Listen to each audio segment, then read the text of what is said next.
Faqatgina muammo qanaqadir bo'lganda обращаться qilishadimi? Xavf solish ehtimoliga kelgandan keyin oxirida advokatga boradi, o'sha qamalib bo'lgandan keyin boradi. Nimadan boshlash kerak? Nimani talab qilsa bo'ladi o'sha ayblanuvchi? Bilish mumkinki, ertaga jinoyat ishi qo'zg'atilish xavfi bor. Shunda ham baribir unga shu advokatni maslahati kerak-da baribir. Tergov sohasida umuman ishlamagan, tajribasi yo'q, ishlash nazar tajriba. Lekin tergovchidan ko'ra saviyasi yuqori. Qonun dalilga asoslanadi-da. Aybdor shaxs bilan advokat o'rtasida qanaqadir sir bo'lishi mumkinmi yo'q? Tergovchini qaysidir ma'noda yolg'on gaplarga ishontirib chiqib, o'shani advokatga aytib, shuni himoya pozitsiyasi oladigan bo'lsa, ertaga natijaga to'g'ridan-to'g'ri ta'sir qiladi. Nutqga javob bormaydi, o'zini dalillari bilan kiradi, prokuror O'zi shu organ xodimiga pul berishning o'zi ham jinoyat. advokatga murojaat qilib maslahatini olishdan boshlab o'sha boyagi jinoiy ishgacha. Oxirgi qila olarmikan deb keladi-yu, lekin masala yechilib ketadi. Assalomu alaykum do'stlar, Tafakkur podkastimizga xush kelibsiz. Bugungi mehmonimiz advokat Fayzulla Arslanov bo'ladilar. Assalomu alaykum Fayzulla aka. Assalomu alaykum. Yaxshimisiz? Xush kelibsiz. Rahmat. Vaqtingizni ajratib kelganingiz uchun katta rahmat. Rahmat. Fayzulla aka, o'zingizni ozgina tanishtirib ketsangiz biz ko'rib turgan odamlar uchun. O'zi kasbim asli yurist, Toshkent davlat yuridik institutini tezkor qidiruv huquqi, jinoyat protsessual huquqi, kriminalistika huquqlarini bitirganman. Undan keyin tanlov asosida, bosh prokurorning tanlovi asosida prokuratura organlariga to'g'ridan-to'g'ri institut partasidan to'g'ri familiyamiz yozilgan. Prokuraturaga o'tgansiz. Familiyamiz yozilgan kabinetga o'tganmiz. Ish o'rganuvchilikdan prokuror o'rinbosari lavozimigacha ishlaganmiz. O'sha ishlash jarayonida tergovchilikda, keyin prokuror yordamchisi lavozimida, prokuror o'rinbosari lavozimlarida ishlaganman. O'sha ishim davomida 15-yilda o'sha mehnatlarimiz natijasida har yili prokuratura organlarida bo'ladigan tanlov bor. Yilning eng yaxshi tergovchisi, yilning eng yaxshi davlat ayblovchisi, yilning eng yaxshi prokurori 3 ta tanlov bor, har yili bo'ladi. O'shandan 15-yilda yilning eng yaxshi tergovchisini olganman. Keyin 17-yilda sud sohasi bo'yicha, jinoiy sudlarda prokuror ishtirokini ta'minlash sohasi bo'yicha yilning eng yaxshi davlat ayblovchisi tanlovida g'olib bo'lganman. O'zbekiston bo'yicha bu narsa. O'zbekiston bo'yicha. Undan keyin hayotdagi rejalar, maqsadlar ozgina o'zgaradi baribir. Nima deydi, davlatdagi xususiy sektorga qaratilayotgan e'tibor bo'lib, shu bilan xususiy chiqib ketganmiz. Undan keyin advokatlikka o'tdim. Advokatlik ham hozir professional advokat hisoblanaman. Ko'proq tergov, jinoyat sud sohasi bo'yicha ishlaymiz. Bu mana shunaqa. Bu komandadan bu komandaga o'tgan. Shunaqa. Endi mana o'sha sohada ishlagansiz-ku, tergov sohasida, prokuraturada. Erta qanaqadir qo'yilgan maqsad bo'lganmi? Boshda bo'lgandir balki, mana prokuror darajasiga yetishgacha yoki tam shahar prokurori yoki shunaqa, yoki keyin o'zgarib qolgan dedingiz-a? U gapingiz ham to'g'ri. Mana misol uchun har bitta odam kasb tanlayotganda xarakteridan, tarbiyasidan, dunyoqarashidan kelib chiqadi. Biz maktab vaqtida o'qigan paytimizda institutga kirishimizdan oldin ko'proq tergovchilikka qiziqardim. Tergovchilik deganda qaysi ma'noda? Biror bir muammoni mantiqiy yechishga qiziqardim-da. To'g'ri, maktab davrida tergovchilik sohasiga primoy to'g'ridan-to'g'ri aloqasi bo'lmaydi-yu, lekin muammo kelsa o'shani yechish, hal qilish, qidirib topish, o'shanga qiziqardim. Shuning natijasida prokuratura organlariga kirishda ham biz institut o'qiyotgan davrimizda aynan prokuratura birinchi raqamli prestij edi yuridik institut bolalari uchun. O'shanda maqsadlarimizda to'g'ridan-to'g'ri hozir ayta olaman, o'sha payt ham aytganman. Prokuror bo'lish maqsadim bo'lmagan, to'g'risi prokuraturaga kirishda. U yerda formasi juda qiziq, anaqa, приятный, yoqimli-da. Prokuraturaning organlar ichida menimcha hamma tan olsa kerak, eng chiroyli, eng ko'rkam forma prokuraturanikida. Yarki ko'rinib turadi. Balki o'sha paytdagi muhit shu tortgan bo'lishi ham mumkin-da. Yosh bo'lgansiz. Yosh bo'lganmiz, endi institut bitirgan paytimizda ham prokuratura organlari o'sha paytda adashmasam hozir ham shunaqa, institut o'zini bolalarini o'zi tanlaydi. Bu yoqqa borib hujjat topshirilmasdi biz davrimizda-da. Ko'rsatkichlarga qarab, o'qishiga qarab o'zlari tanlaydi, suhbat qiladi. O'shanaqa o'tib ketganmiz ishga. Tergovchilikka qiziqib. Keyin tergovchi ham bo'lib ishladik. Keyinchalik bo'lsa tizimdagi holatlarni, bosim, nima deydi, faqat buyruq asosida ish ko'rish. Endi bu tizimni tartib qoidasi shunaqa. O'zi shunaqada.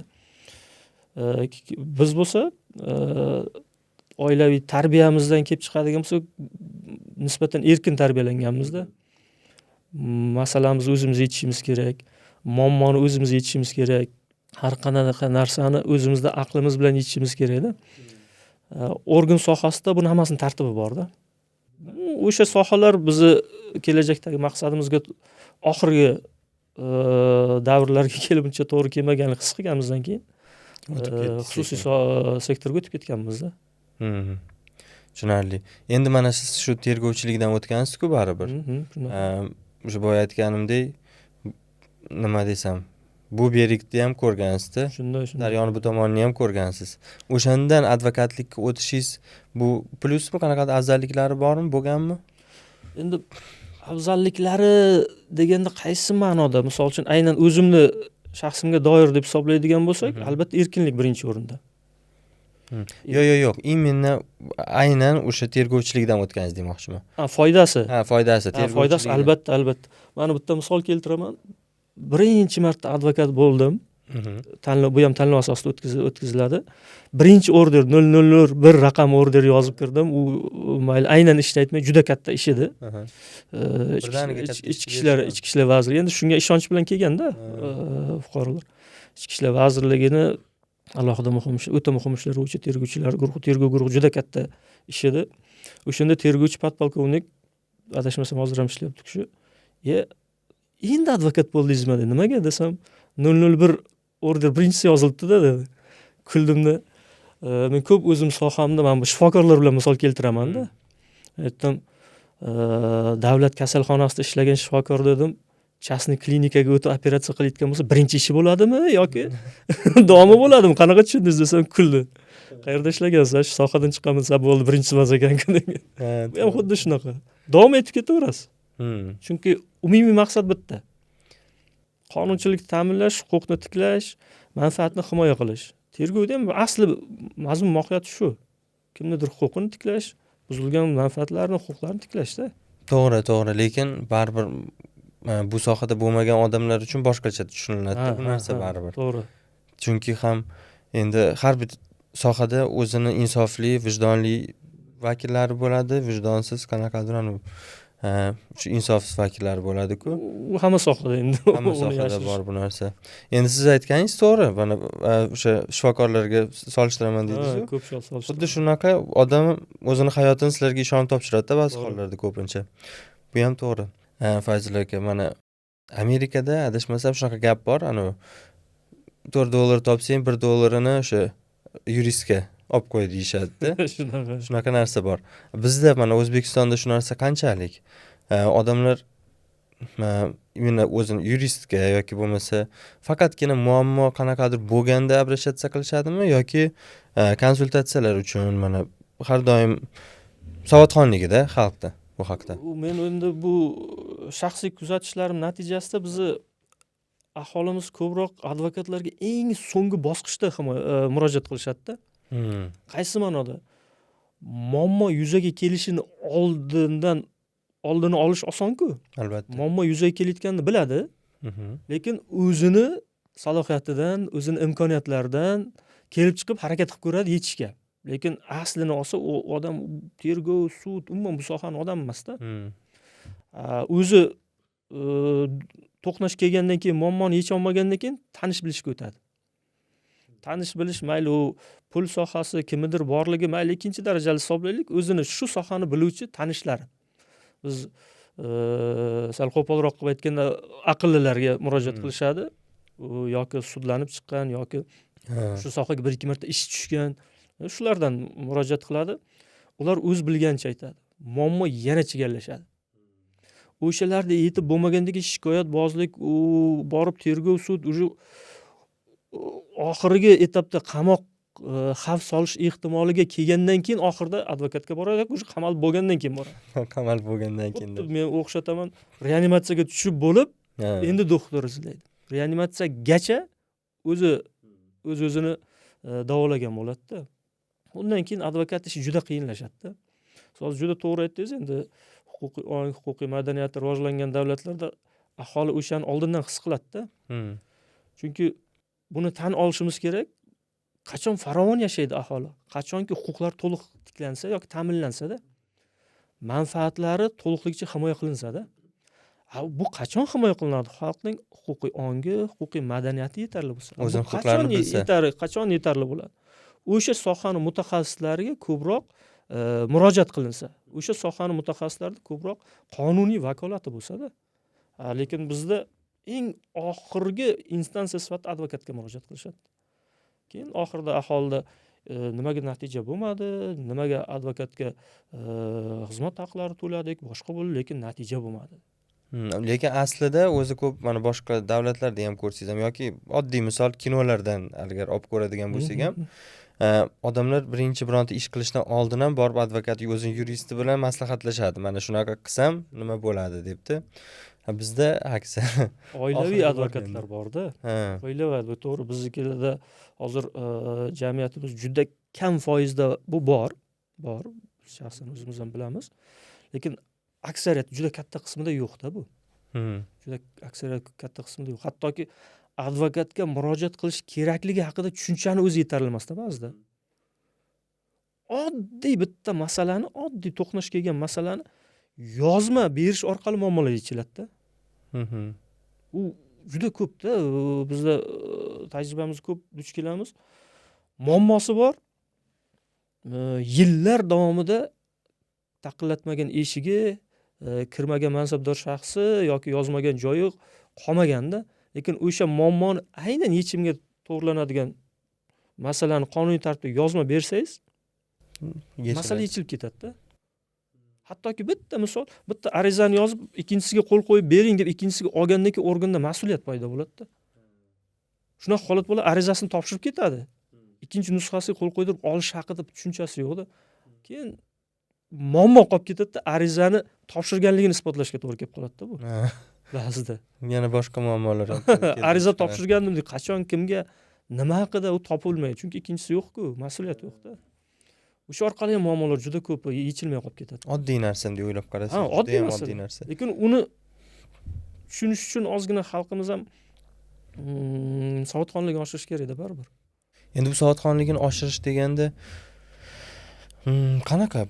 qanday qilib oshirsa bo'ladi bu narsani? O'zim imminent huquqlarni tushunishi uchun odamlarda ko'p eshitaman-da bu narsani. Boshqa mana Rasul Kusherbayevni qaysidir podkastda eshitdim misol uchun. Ko'p insonlar o'zini huquqini bilmaydi deydi. Ko'p joylarda misol uchun bu bo'lmaydi, bu ishlamaydi, bu bizda hech narsa ishlamaydi deyshadi, lekin oddiy agar o'zini huquqini borib talab qilsa, o'sha narsa hal bo'ladi deydi-da. Mana endi shu o'zini huquqini bilish uchun nima qilish kerak odam? Endi o'zi aslida bu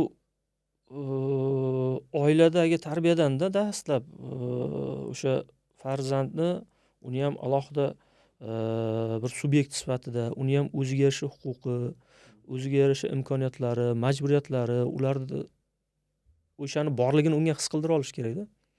Bu narsa maktabdan keyin aynan o'quvchini qanaqa huquqlari bor, aynan o'sha yoshdagi bolalar qanaqa huquqlari bor, qanaqa majburiyatlar. O'shani fanda to'g'ri o'tilayotgan bo'lishi mumkin, lekin natijasini sezmayapmiz-ku. Mana hozir juda yaxshi bitta misol keltirasiz. Misol uchun rivojlangan davlatlarda, ayniqsa Amerika Qo'shma Shtatlarida o'quvchi yoshdagi o'smirlar hattoki ota-onasi uni qanaqadir qo'pol gapirsa yoki urishsa, politsiyaga murojaat qiladi-da. Buni bizning jamiyatimiz uchun qaysidir ma'noda juda noto'g'ri hisoblaymiz, lekin aslida bu huquqi borligini his qildirishda. Mana shu o'spirin kelajakda ham huquqini talab qila oladi-da. Huquqini talab qila olish orqali o'shanga mas'ul bo'lgan davlat organlari to'g'ridan-to'g'ri, o'shanga mas'ul bo'lgan mutasaddi tashkilotlar yoki mansabdorlar jonlanadi aslida. Huquqni talab qilmasligi orqali ular o'z bilganigacha o'tadi-da. Oddiy misol, biror bir korxonada yoki ishxonada ham o'zini huquqini talab qiluvchiga nisbatan boshqacharoq munosabatda. Yoki o'zini huquqini talab qilmaydigan xodimga nisbatan boshqacharoq munosabat. Ikkalasi bir xil lavozimda ishlasa ham-da. Huquqni talab qila olish kerak va talab qila olish haqida tushunchani pastda maktab davrida yoki ungacha bo'lgan bera olish kerakda. Mana endi qarang, misol uchun bitta odamga nisbatan jinoiy ish qo'zg'atildi deylik. Ha? Mana uni birinchi mana qiladigan ishi mana shundan boshlasak-da, misol uchun mana misol tariqasida ko'rib chiqsak, mana kimgadir jinoiy ish shu bu ayblanuvchini huquqlari bu yerda. Nimadan boshlash kerak? Nimani talab qilsa bo'ladi o'sha ayblanuvchi? O'zi shaxsga nisbatan jinoyat ishi qo'zg'atishda bosqichi, tartibi bor. Bu ariza kelib tushadi, biron bir ma'lumot kelib tushadi yoki ommaviy axborot vositalarida imенно shu masalaga doir bo'lgan holatda jinoyat alomatlari borligi haqida xabar kelib tushadi yoki mansabdor shaxs o'zini tekshirishlari natijasida bir jinoiy holat aniqlanganligi fakt tasdiqlanadi, undan keyin jinoiy ish qo'zg'atiladi. Jinoiy ish qo'zg'atilgunga qadar, tergovga qadar tekshirish harakatlari bo'ladi. O'shanda shu ishga aloqador bo'lgan shaxslardan holat bo'yicha tushuntirish olinadi. Tushuntirish olinadi. Aynan tushuntirish olayotgan paytda jinoyat bor yoki yo'q, o'sha savolga javob beriladi-da. O'zi aslini olganda o'sha shaxs shu ishga aloqador bor yo'qligini oldindan sezadi, uni sezmay qolish iloji yo'q-da. Chunki qonun buzilishi bor, muammo bor, unga to'qnash kelgan yoki shunga mas'ul bo'lgan, javobgar bo'lgan shaxs aniq. Bilish mumkinki, ertaga jinoyat ishi qo'zg'atilish xavfi bor. Unda qanaqa huquq majburiyat bo'ladi? Aynan shu holat bo'yicha jinoyat ishi yoki tergovga qadar tekshirish harakatlari olib borilishiga asos bo'lgan arizani, murojaatni, holatni, dalilni so'rab o'rganish. Misol uchun oddiy qilib aytganda keng tarqalgan ariza keldi, ustidan shikoyat kelib tushdi. Arizani birinchi berib, tushuntirish berishdan oldin keldi, tergov organi chaqirdi uni. Xo'p, nima masala? Shu masala bo'yicha ustingizda shikoyat tushgan. Tanishib ko'rsam mayli. Uni huquqi, tergov organi majburiyati tanishtirish. Huquq emas, majburiyati. Hattoki nusxa berish ham majburiyat. Lekin bizda afsuski uni majburiyat sifatida ko'rmaydi tergov organlari, huquq sifatida ko'radi. Bu degani ustingizda shikoyat keldi, ariza bormi desa, o'zi ozgina to'g'ri ma'noda aytganda insof bo'lsa o'qib beradi arizani. Qo'liga bermaydi shunday. O'qib beradi yoki shu holat bo'yicha tushuntirish bering, keyin arizani beraman deydi. Bizni yuqorida aytganimizni talab qila olish o'zini huquqini bilsa, tushunchasi pastku, shuning uchun uni so'rashmaydi yoki so'rashga qaysidir jur'at etmaydi-da. Nima uchun bu muhim? Arizani o'qib ko'rish yoki shikoyat bilan tanishib ko'rish. Aynan shu shikoyat bo'yicha tekshirish. Aynan shu shikoyat bo'yicha o'rganish bo'ladi-da. Mana shu yerdagi vajda, shu yerdagi asosda, dalilda ustidan shikoyat berilgan fuqaro uni rad qiluvchi o'zidagi faktlarni o'ylab olishga vaqt bo'ladi. Taqdim qilishga vaqt, imkoniyat bo'ladi o'qib ko'rganda. Va o'shani taqdim qilish orqali muammosini yechish mumkin, agar asoslari yetarli va bor bo'lsa. Deylik, organ xodimiga bordi, arizani bermadi. U faqat savol-javob ko'rinishda birdaniga tushuntirish olishga o'tib ketdi. Arizani shikoyatda tanishib chiqarmasa, tanishishga bermasa organ xodimi va buni fuqaro talab qilmasa odatda bermaydi. Juda ko'p kuzatuvchilarimiz bor, ustingizdan shikoyat kelib tushgandan keyin organ xodimidan talab qilmasa bermaydi. Shu masala deb mavzuni aytib qo'yadi, bo'lish bo'yicha tushuntirish bering deydi. Talab qilganda u yerdagi holatni aynan kim, nima masalada, qanaqa dalillar asosida, qachon, kimga murojaat qildi, uni o'rganib, o'qish jarayonini tahlil qilib, oddiy qilib aytganda kallani bir joyga qo'yib, keyin tushuntirish berish mumkin-da. Yoki shikoyatni ko'rib chiqib, organ xodimidan so'rasa bo'ladi, chunki muddati bor. Shu holat bo'yicha dalillarim bilan birga kelaman. Shikoyat tanishdim. Keyingi safar kechroq, ertaga boshqa kun kelaman deyishga ham haqqi bor. Yoki bo'lmasa umuman misol uchun yo mana hozir birinchi advokatim bilan gaplashay, yuristim bilan keyin gaplashamiz desa ham bo'ladi. Bunga 100% haqli. Bunga 100% haqli. O'zi aslida to'g'ri yo'nalish oldingiz. Mana shu to'g'ri. Mana shu to'g'ri. Chunki kasallikni oldini olish osonda. Ham birinchi dastlabki tushuntirish berish ham organ xodimi uchun yo'nalish. Chunki bu oddiy qilib aytganda fuqaro tomonidan o'ylaganda yaxshi, organ tomonidan o'ylaganda sal yomonroq bo'lishi mumkin.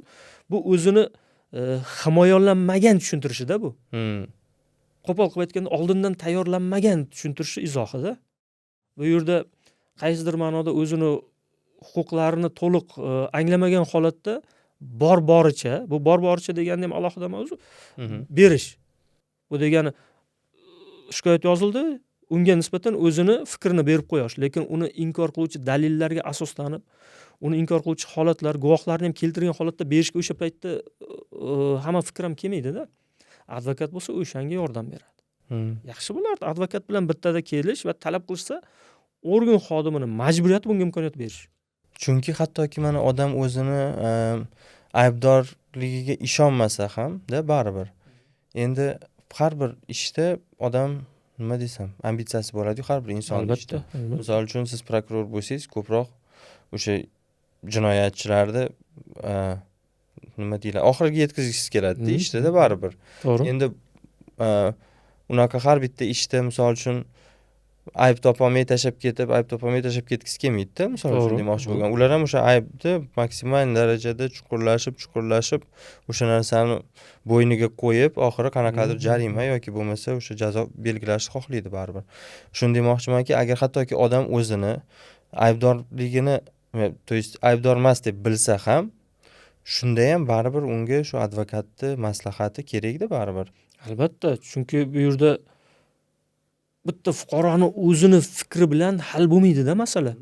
Bu ustidan shikoyat yozilgan odam o'zini munosabatini bildirganda, shikoyat bergan odam, u shikoyatni tasdiqlaydigan dalillari, asoslari, guvohlari, bundan tashqari tergov organining unga nisbatan munosabati, balki keyinroq suhbatimizda to'xtalamiz, mavjud vaziyat, ularni ham hisobga olish kerak bo'lib qoladi-da. Lekin huquqiy savodxonligi yetarli bo'lmagan odam bularni hisobga olmaydi. Faqat shikoyat doirasidagina munosabat bildiradi bo'ldi. Bu shikoyatning orqasida bu shikoyatni uni o'zini ahvolini og'irlashtiruvchi holatlar keyinchalik kelib chiqishini ko'ra olmaydi. Yoki oqibatini his qila olmaydi-da. Qanaqangi darajaga keladi, shikoyat bo'pti. Buni aytgan gapi tasdiqlanmaydi yoki bu noto'g'ri deb qo'ya qoladi. Yoki eng katta muammomiz tan olmasa muammo bo'lmaydi deb o'ylashadi-da. Bu katta mavzu, tan olmasa muammo bo'lmaydi. Ayb tan qilmadim deb turib bo'ldi deydi. Lekin tergov organi uchun aybni tan olish olmaslik umuman qiziq emas-da. Unda dalillar bo'lsa bo'ldi. U yetarli. Mana xalqimiz osonroq tushunish uchun aytaman. O'sha qamoqxonalarda deymiz, jazoni o'tayotganlar bir 90% aybsiz-da, o'zini fikricha. O'zini fikricha. Lekin qamalib ketyapti-ku. Ular tan olmagan, dalil yo'q degan, umuman inkor qilgan tergovda ayblovini. Endi 100% demayman, to'g'ri, aksariyat qismini aytaman. Lekin natijada jazo o'tyapti, natijada qamalyapti-ku. Demakki, tan olish muhim emas. Tan olmaslik muhim emas, uzr. Tan olmaslik umuman tergov uchun muhim emas. Dalil muhim. O'sha holatni, o'zini fikrini, o'zini haqligini isbotlovchi dalil muhim. Yoki buni aksi tomoni, buni aybdorligini tasdiqlovchi dalilni inkor qila olish muhim. Tan olish, tan olmaslik u keyingi bosqichlarda u. Uni ham anaqasi bor, jarayoni bor. Jinoiy ish qo'zg'atildi ham deylik. Unda-da qo'zg'atilgandan keyin qo'zg'atilsa nima qilinadi? Unda kelib o'sha odam olib ketilinadimi? Yo'q, jinoiy ish qo'zg'atilsa, o'zi jinoyat ishi ikkita tartibda qo'zg'atiladi. Qanaqa? Men qaysi munosabat nuqtai nazaridan yondashyapman? Holat bo'yicha qo'zg'atiladi jinoiy ishi yoki shaxsga nisbatan qo'zg'atiladi. Holat bo'yicha juda sodda tushuntiraman. Qotillik alomatlari bilan shaxsni murdasi topildi, misol uchun. Kimligi noma'lum. Demak, odam o'ldirish jinoyati bilan holat bo'yicha jinoiy ish qo'zg'atiladi. Kimligi tergov davomida aniqlanadi.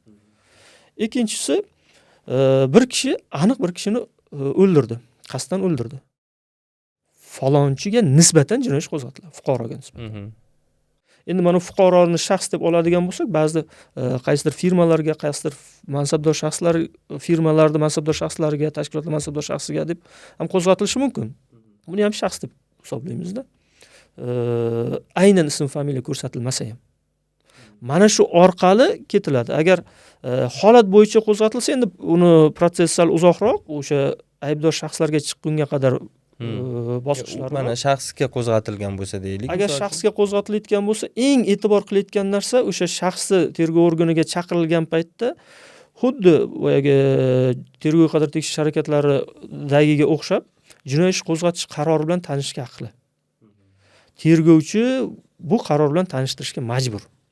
Bu yerda nimaga e'tibor qilish kerak? Juda katta e'tibor qiladigan narsa bor. Bu jinoyat ishi qachon, kim tomonidan, qanaqa asos bilan, qanaqa modda bilan qo'zg'atilganligini alohida e'tibor qilish kerak.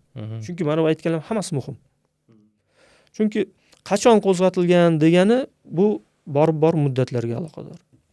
Kim tomonidan qo'zg'atilgan degan o'sha shaxsni qo'zg'atishga o'zi asosi bormidi, yo'qmi, huquqi bormidi, yo'qmidi? Misol uchun degan holat bor.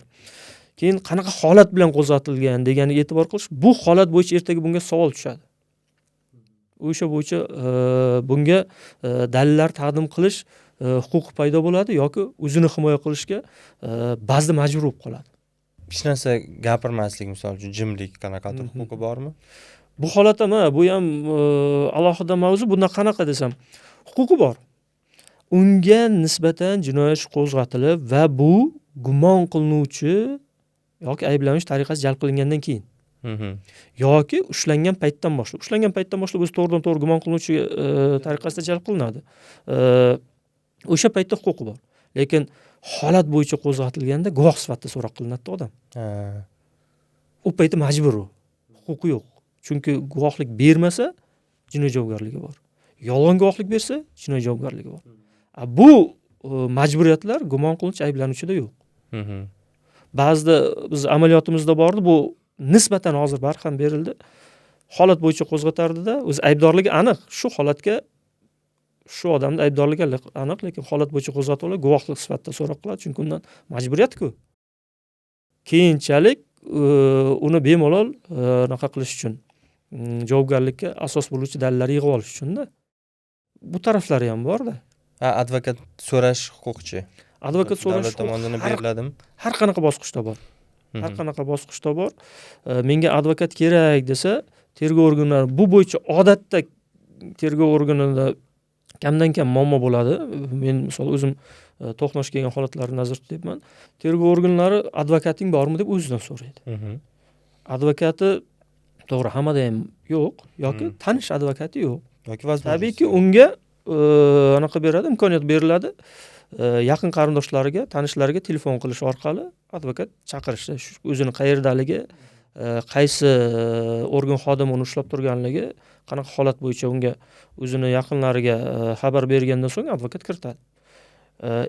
Eng kam qanaqa desa, unday bo'lmaydigan bo'lsa davlat tomonidan ishtirok ettiradi, lekin bunda o'sha tergov organi tomonidan majburiyat bo'ladi davlat tomonidan ishtirok ettirishga. Muhimi nima? Muhimi advokat talab qilsa, tergov organi ta'minlab berishga majbur. Xoh o'ziniki, xoh davlat tomonidan. Bu imkoniyatdan, vaziyatdan kelib chiqadi. Endi mana davlat tomonidan taqdim etiladigan advokatlar. Bu qanaqa advokat? Ularda qanaqa mana shu qiziqish shu ishga? O'zi davlat tomonidan taqdim etiladigan advokat hozir ba'zi chiqqan. Davlat tomonidan advokat sifatida ishda ishtirok etishiga rozilik beruvchi advokatlar ro'yxati bor. Ro'yxati bor va davlat tomonidan ishlarga jalb qilinishiga rozilik bermagan va umuman chaqirilmaydigan advokatlar ro'yxati bor. Ya'ni частныйlarda ham bor bular. Частныйlarda ham. Bu qanaqa degani? Hozirgacha bo'lyapti. Ba'zi ayni paytda bugungi kunda ham hali ishga tushmadi, lekin tushish kerak edi. Tergov organi qanaqa qiladi? Shaxs huquqi ushlanib turibdi, huquqi cheklanyapti. Advokat chaqirdi yoki advokat o'sha prosesda ishtirok etishi kerak.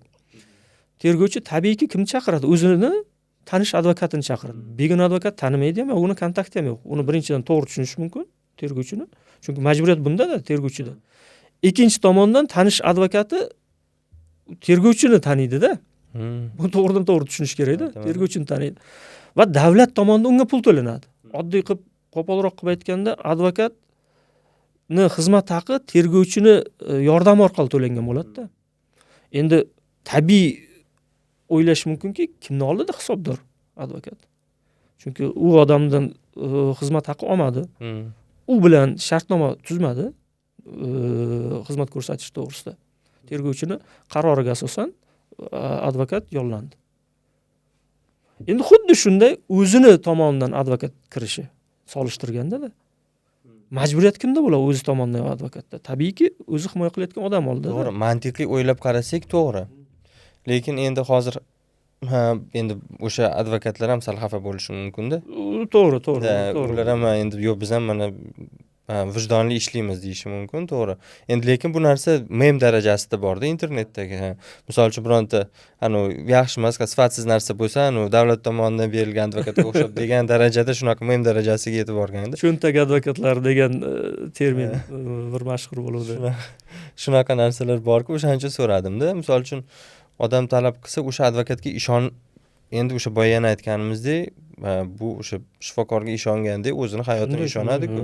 Ba'zi bir holatlarda rostdan ham aybsiz qamalgan odamlar ham bor-da, bu qanaqadir inkor qilolmaydi. %1% bo'lsa ham qanaqadir bo'lishi mumkin, chunki o'zini o'sha himoya qila olmagan vaqtida, misol uchun o'sha vaqtida kerakli advokat topmagan o'ziga yoki bo'lmasa yuridik savodxonligi bo'lmagan, misol uchun odamlar bo'lishi mumkin, baribir bo'lsa kerak. O'sha qanday ishonsa bo'ladi o'sha advokatga, yoki misol uchun odamni o'zida imkoniyat hammada ham bo'lmaydi-ku advokat tashqaridan jalb qilishga. O'zi bu savolni advokat qanday tanlanadi deb kengaytirsa yaxshiroq bo'ladi. Agar keling kengaytiraylik bo'lmasa. Advokat qanday tanlanadi? Hozir birinchi tanlanishga bir to'xtalib o'taylik, keyin bu tarafga o'tamiz. Men o'zimni shaxsiy tajribamda aytaman, har bitta muammodan kelib chiqib, muammo tabiiyki davlat organlarida o'sha muammoni o'rganish bo'ladi. Deylik, jinoyat sodir etildi, shuni endi muammo deb baholaysak, o'shani tergov qilish davlat organidan bo'ladi. Yoki sud protsessiga o'tdi, jinoyat sudlarida o'shani sud tergovi, sud muhokamalari jinoyat sudlarida bo'ladi. Endi o'sha masalani, o'sha muammoni o'zini himoya qilayotgan tomonga qaysidir o'shanga yaxshi tomonga o'zgartirish, qonuniy tartibda o'zgartirishga harakat qilish uchun advokatda shu sohadagi bilim, ko'nikma, tajriba bo'lishi kerak-da. Buni to'g'ri qabul qilish kerak. Men ko'proq boya aytdim-ku, shifokorlarda misol keltiraman deb, o'zi operatsiyaga kirmagan, umrida operatsiya qilmagan vrach, lekin medik diplomi bor. Operatsiya jarayonini qilayotgan boshqa vrachlar kamchiligini topa olarmikan? Topolmaydi. Umrida o'zi operatsiya qilmagan. Tergovchini stolda o'tirib, tergov qilib, so'roq qilib qaror chiqarmagan-da, yoki ehtiyot chora tanlamagan, ayb e'lon qilmagan, ayb e'lon qilish qarorini yozmagan, dalillari to'plamagan-da. O'shanaqa jarayonda ishtirok etmagan advokat kelib, tergovchini kamchiligini, prokurorning kamchiligini, sud protsessidagi sudni olib borish jarayonidagi qonun buzish holatlarida unga qarshi tomonlarda faktlar, dalillarni inkor qilish kerak-da. Buni to'g'ri qabul qilish kerak-da. Endi bunda mana boya siz o'sha aytganimdek, mana tergovchilikda qanaqadir vaqt ishlab, keyin advokatlikka o'tganda baribir tushunchasi ko'proq. Men o'sha bu to'g'ri, qaysidir hamkasblarimizga yoki yoqmasi yo bo'lishi mumkin. Men ularni inkor qila olmayman. Ularda ham talablar bor, chunki qanaqa desam, alohida salohiyat yuqori advokatlarimiz ham anchada. Misol uchun tergovni olaylik, mayli. Tergov sohasida umuman ishlamagan, tajribasi yo'q, ishlash nuqtai nazar tajriba. Lekin tergovchidan ko'ra saviyasi yuqori. Ular ham bor, lekin foizga olganda kamda. Statistika qiladigan bo'lsak, kamda. Ixtisoslashgan advokatlar bor. Misol uchun faqat tergov sohasi, faqat jinoyat sud sohasini oladi, boshqa sohalar olmaydi. Lekin bizning professional advokatlarimiz ko'p, hamma sohani oladi, lekin chuqur kirish kerak paytida tergovchiday o'ylash kerak bo'lgan payt bo'lib qoladi-da, lekin uni o'zi his qilmagan bo'lsa, uni masalan yechish qiyin-da. His qilish qiyin. His qilish qiyin, chunki mana bu qonunni bilish bor. Lekin uni amalda qo'llash ham bor-da. Misol uchun, Jinoyat protsessual kodeksi tergov, jinoyat sud sohalarini tartibga soluvchi asosiy normada. Bu kodeksni yoddan bilish yoki juda yaxshi o'rganish, lekin amalda qo'llay olish boshqa narsa. To'g'ri. Chunki tergovchi ayb e'lon qilishga kelgan paytda, dalillar to'plashga kelgan paytda, umuman sudga delani tayyorlab chiqarish kerak paytda u JPKda, Jinoyat protsessual kodeksida yozilmagan, rahbariga qanaqa qilib nima deb biz dalajit qiladi deymiz, anaqa hisobot beradi yoki hisobot davri отчетlar kelgan paytda qanaqa qilib delaga munosabat bildiriladi, tugatish, to'xtatish, keyingisiga o'tkazish, sroklar qanaqa tiklanishi, dalillarni yig'ishda iminnoy qanaqa qilib hujjatga tikilishlari u hammasi natijaga ta'sir qiladi-da. Lekin u qonunda yozilmaydi-da hammasi. Bu narsani jarayonda ichida bo'lmagan himoyachilarimiz uni his qilish qiyinroq-da. Xalqimiz o'shani tanlay olish kerak deb men o'zim shaxsiy fikrim, to'g'ri kimdir bunga qarshi bo'lishi mumkin. O'sha ham natijaga to'g'ridan-to'g'ri ta'sir qiladi. Bizda ko'p holat bo'ladi. Men avval uzr so'rayman hamkasblarimizdan agar kimgadir qattiqroq gapirayotgan bo'lsam. Advokat oldik, xalq aytadi. Fuqarolar keladi, advokat oldik, qanchadir vaqt ishladi, boshqa qildi, natija bo'lmadi. Lekin muammosini o'rganib ko'rsangiz, bundan natija qilsa bo'ladi. Keyin biz savol beramiz, qaysi advokat deymiz? Advokatingizni mutaxassisligi qanaqa? Ixtisoslashgan sohasi qaysi yo'nalish ekan? Ko'pchilik bilmayman deydi. Yoki falonchi sohadan chiqqan deydi. Lekin muammosi tergovda. Umuman boshqa narsa. Umuman boshqa narsa. U tergov bilan tengma-teng bo'lsagina muammoni yecha oladi-da. Unda yecha olmaydi. Men hozir shu yerda bitta misol aytib ketay. Shaxsan o'zim tajribamda tergovchi bo'lgan paytlarimda advokatlar keladi. O'zi asli malakali saviyali tergovchi uchun advokat kelgani yaxshi tergov davrida. Chem sudga borib, delani kamchiligini topib, tergovchini malakalagan moddasini sindirish deymiz. Sindirish, dalillarni sindirib, uni ustidan xususiy ajrim chiqarish, tergovchini ustidan sud tomonidan yoki ayblovi oqlovga o'zgarib ketishlaridan ko'ra tergovda qarshi tomon desak endi qo'polroq bo'lib ketar-ku, lekin har qalay ayblanayotgan tomonni himoya qiluvchi advokati bo'lgani yaxshi aslida. U tergovda kamchiligini ko'rsatib turadi. Tergovda noqonuniy ayblov qo'yishini tergov davrida qila oladi. Oddiy qilib aytganda tergovchi kamchilikka yo'l qo'ymasligini advokat ko'rsatib ham tura oladi-da. Bu fuqaro jihati tomonidan bu yaxshi, tergovga ham yaxshi. Ertaga delosi tergovda sinib ketmaydi. O'shanda bizga tergovchilik paytimizda ham hozir ham biz advokat sifatida ham xuddi shunaqa. Tergovchilar advokat kelganda tanishiladi, gaplashiladi. Mavzu bo'yicha gaplashgandan keyin tabiiyki qaysi sohada ishlagansiz. O'zi advokat savoliga qarab birdan sezamiz. Men tergovchilik davrimda eslab aytayman hozir. Qaysi sohada ishlaganmiz? Tergovda ishlaganmiz. Qaysi sohada? Shu o'sha tizimda, bu tizimda degandan keyin unga nisbatan munosabatimiz boshqacha.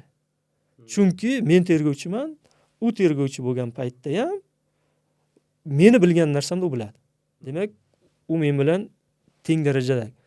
Qo'pol qilib aytganda qonunni buzib harakat qila olmayman men unga. Lekin boshqa tizimda, umuman tergov xizmatida ishlamagan advokatlar kelganda unga munosabat boshqacharoq bo'ladi. Qaysi ma'noda? Men hurmat izzat nuqtai nazardan emas, ichki munosabatni nazarda tutyapman. Bu sohani bilmaydi. Bu sohani. Hozir endi advokat bo'lib boryapmiz, endi advokat sifatida tergovchilar oldiga kiramiz. Gapdan gap chiqadi, o'zi bitta ikkita savollarimizga qarang, aka qaysi sohadan chiqqansiz? O'zimiz aytmasak ham. Shu tergov sohasida chiqqanman, shu qolganda keyin o'zi qanaqa desam, qo'polroq aytganda kartani ochib aytadi. O'zi ochish mumkin bo'lgan joyigacha bu-da. Chunki uni u aytmasa ham biz hammasi bilamiz, keyinchalik bilib olamiz. U plyus. Plyus.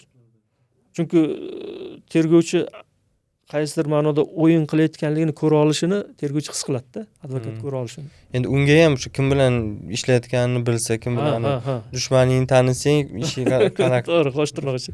Qo'pol qilib aytadigan bo'lsak, tortadi-da. O'shanga qarab o'zini ishini qiladi u ham keyin, to'g'ri. Endi qarang.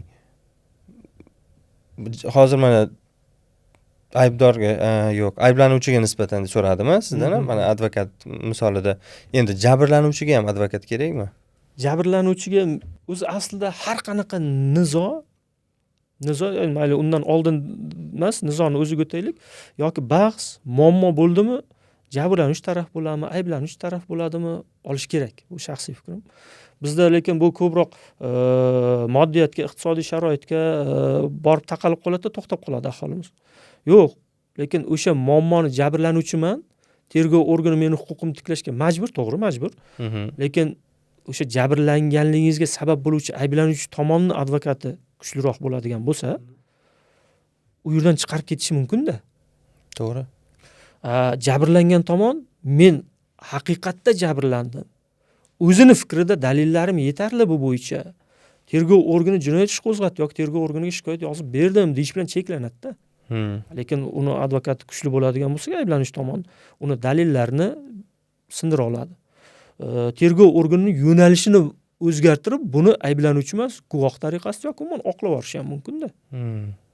O'zi haqiqat bilan dalillar mavzusiga bitta alohida to'xtalsak bo'lar ekanda. Agar ruxsat bersangiz birdan to'xtalib ketaman. Mana bu tergov organida, tergov sud organlarida, men ko'proq jinoyat tergov sohalarini aytaman, boshqa sud sohalari ham shunaqa, dalil muhim. Haqiqat muhim emas. Bu og'riqli gap, lekin aslida shunday. Haqiqat muhim emas, dalil muhim. Dalil bo'lsagina o'shani haqiqat deb qaraladi. Dalil bo'lmasa bu haqiqat deb qaralmaydi. Va shunga yarasha ayblov, shunga yarasha oqlov qilinadi. Shuning uchun o'zini haqiqati borligi bilan to'xtab qolish jabrlanuvchini bu noto'g'ri. O'sha jabrlanganligini tasdiqlaydigan dalil bilan kurashish kerak. Bo'lmasa bo'lmaydi. Shuning uchun ham advokatlar buni har qanaqa advokat tushunadi. Haqiqatni emas, dalilni to'plashga harakat qilib ketiladi. Bu to'g'ri, kimdir og'riqli mavzu, nimaga haqiqat yo'q, u bu deyish mumkin, lekin qonun dalilga asoslanadi-da. Ayb e'lon qilish dalilga asoslanadi-da. Oqlash ham dalilga asoslanadi. Huquqni tiklash ham dalilga asoslanadi. Chunki og'zaki gapni o'zi yetarli emas. Chunki har xil saviyali, har xil tarbiyali fuqarolar ko'p, shuning uchun og'zaki gap oddiy qilib aytganda o'tmaydi. Dalil bo'lish kerak-da. Albatta. Endi dalil nima deb juda chuqurlashib ketadigan bo'lsak, u individual. Har bitta muammoni o'zini alohida dalil to'plash, nima daliliga to'xtalamiz-da. Bu ham katta mavzu. Lekin ko'pchilik ba'zida bizda mana bu ijtimoiy tarmoqlarda postlar qo'ygan paytda bizda qonun ishlamaydi, bizda haqiqat yo'q, organ xodimlari noxolis, unaqa ko'p kommentariyalar yozishadi-da. Yoki shaxsiyimizga shunaqa anaqalar keladi, norozigarchilik keladi. Ularning gapini men 100% inkor qilish yoki ular bilan bahslash niyatim yo'q. Lekin aslida ularning muammosiga alohida chuqur to'xtaladigan bo'lsak, yuqorida aytganimdek, haqiqati bor, dalili yo'q. Haqiqati bor, o'sha dalilni chiqara oladigan mutaxassisga murojaat qilmagan. Uni chiqarib bera olmaydi. Haqiqati bor, dalil yo'q, mutaxassisning saviyasi yetarli emas yoki umuman mutaxassisga murojaat qilmagan, tergov organi qarshi tomon daliliga asoslanib buni manfaatiga zid qaror chiqaryapti, noxolis deyapti. Lekin tergov organi nima qilsin? Dalil u tarafda turibdi-da. Bu aslida haqiqatda jabrlangan bo'lishi mumkin. Bu bo'yicha masala yo'q. Lekin dalil hujjatga kirganda dalil gapiradi-da. O'sha narsani tushuna olmayapti-da. Ko'p odamlar tushunmaydi bu narsani. Shuni evaziga haqiqat yo'q, qonunlar ishlamaydi, tergov organlari pul, tanish, u yoq bu yoq. O'zi asli men tanishga ham shu yerda to'xtalib ketsam, ruxsat bersangiz. Men bu qarshi tomonni kimnidir ustidan yozadi, ustidan yozgandan keyin muammosi yechilmadi. U deydi, tanishi bor ekan, falonchini tanirdi-da, yoki bunga pul bilan yopdi-da deb o'ylaydi. Lekin o'zi asli o'shani masalani u tomondan yechilgan odamni shaxsiga, kimligiga qarasangiz, u unaqangi darajadagi odam emas-da. Unaqangi tanishi ham yo'q. Tanish bo'lsa ham kimdir ismini bilib yoki salom alik qilganlik bu muammoni yechadigan tanish degani emas-da. Lekin bu bilmaydiki, o'zidagi dalil zaif yoki yetarli emas. Yoki uni o'zini himoya qilish pozitsiyasi juda sust-da. Endi qarang, mana shu joyda to'xtab o'tadigan bo'lsak-da, buni imkoni bormi o'zi rostdan shu narsani? Mana misol uchun misol uchun men ayblanuvchiman deylik. Yo'q, noto'g'ri, jabrlanuvchiman misol uchun-da. Kimnidir shu sudga berdim deylik, o'sha yozdim zaявление.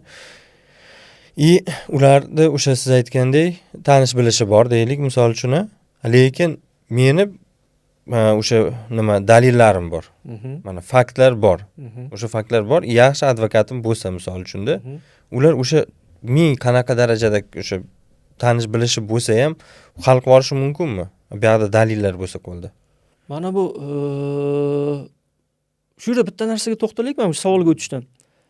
Har doim muammoni men o'zimda shaxsiy tajribamdan aytaman, katta foizlarga qarab reja tuzish kerak-da, yechish nuqtai nazardan muammoni yechishni.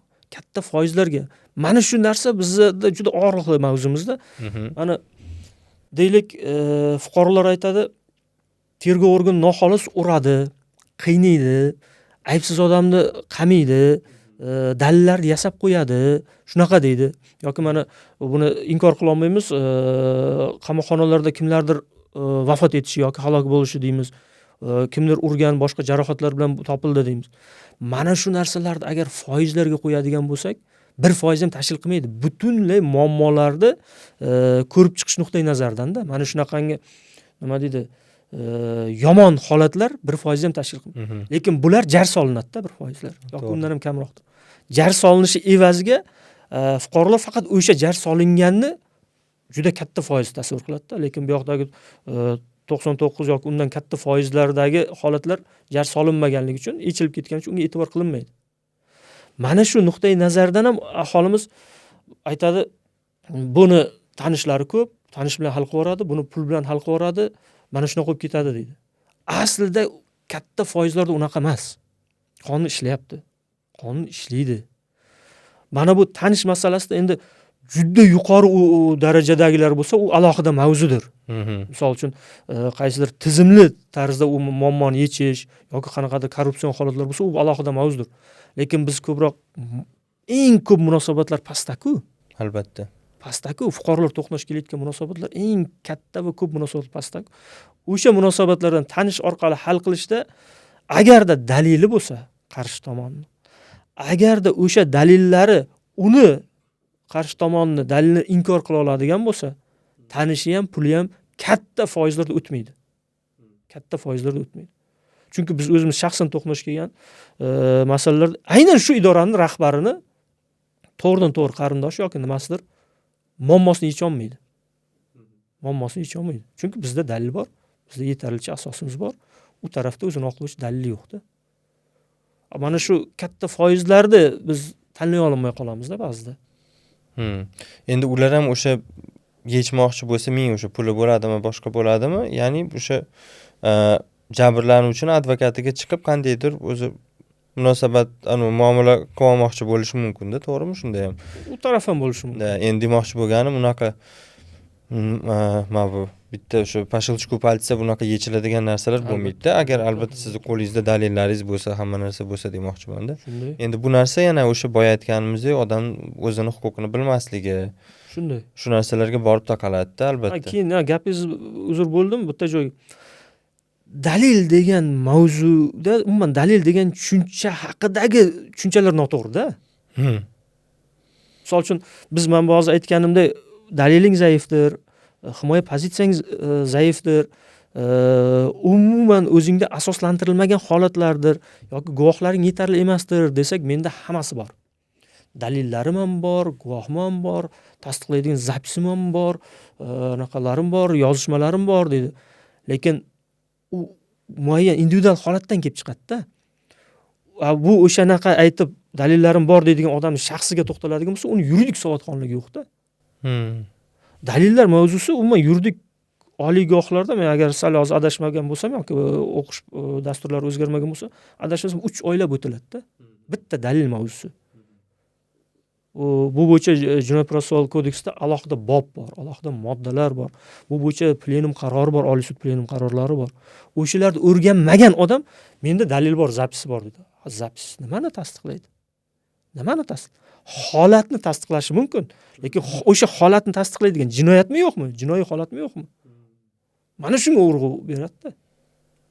Endi misol tariqasida agar aytsak shu narsani. Aynan misolga to'g'ri yo'nalish olasiz. Men misolga aytadigan bo'lsak, eng keng tarqalgan jinoyat tanlaylik, bu ko'proq foiz bo'ladi, hozir firibgarlik.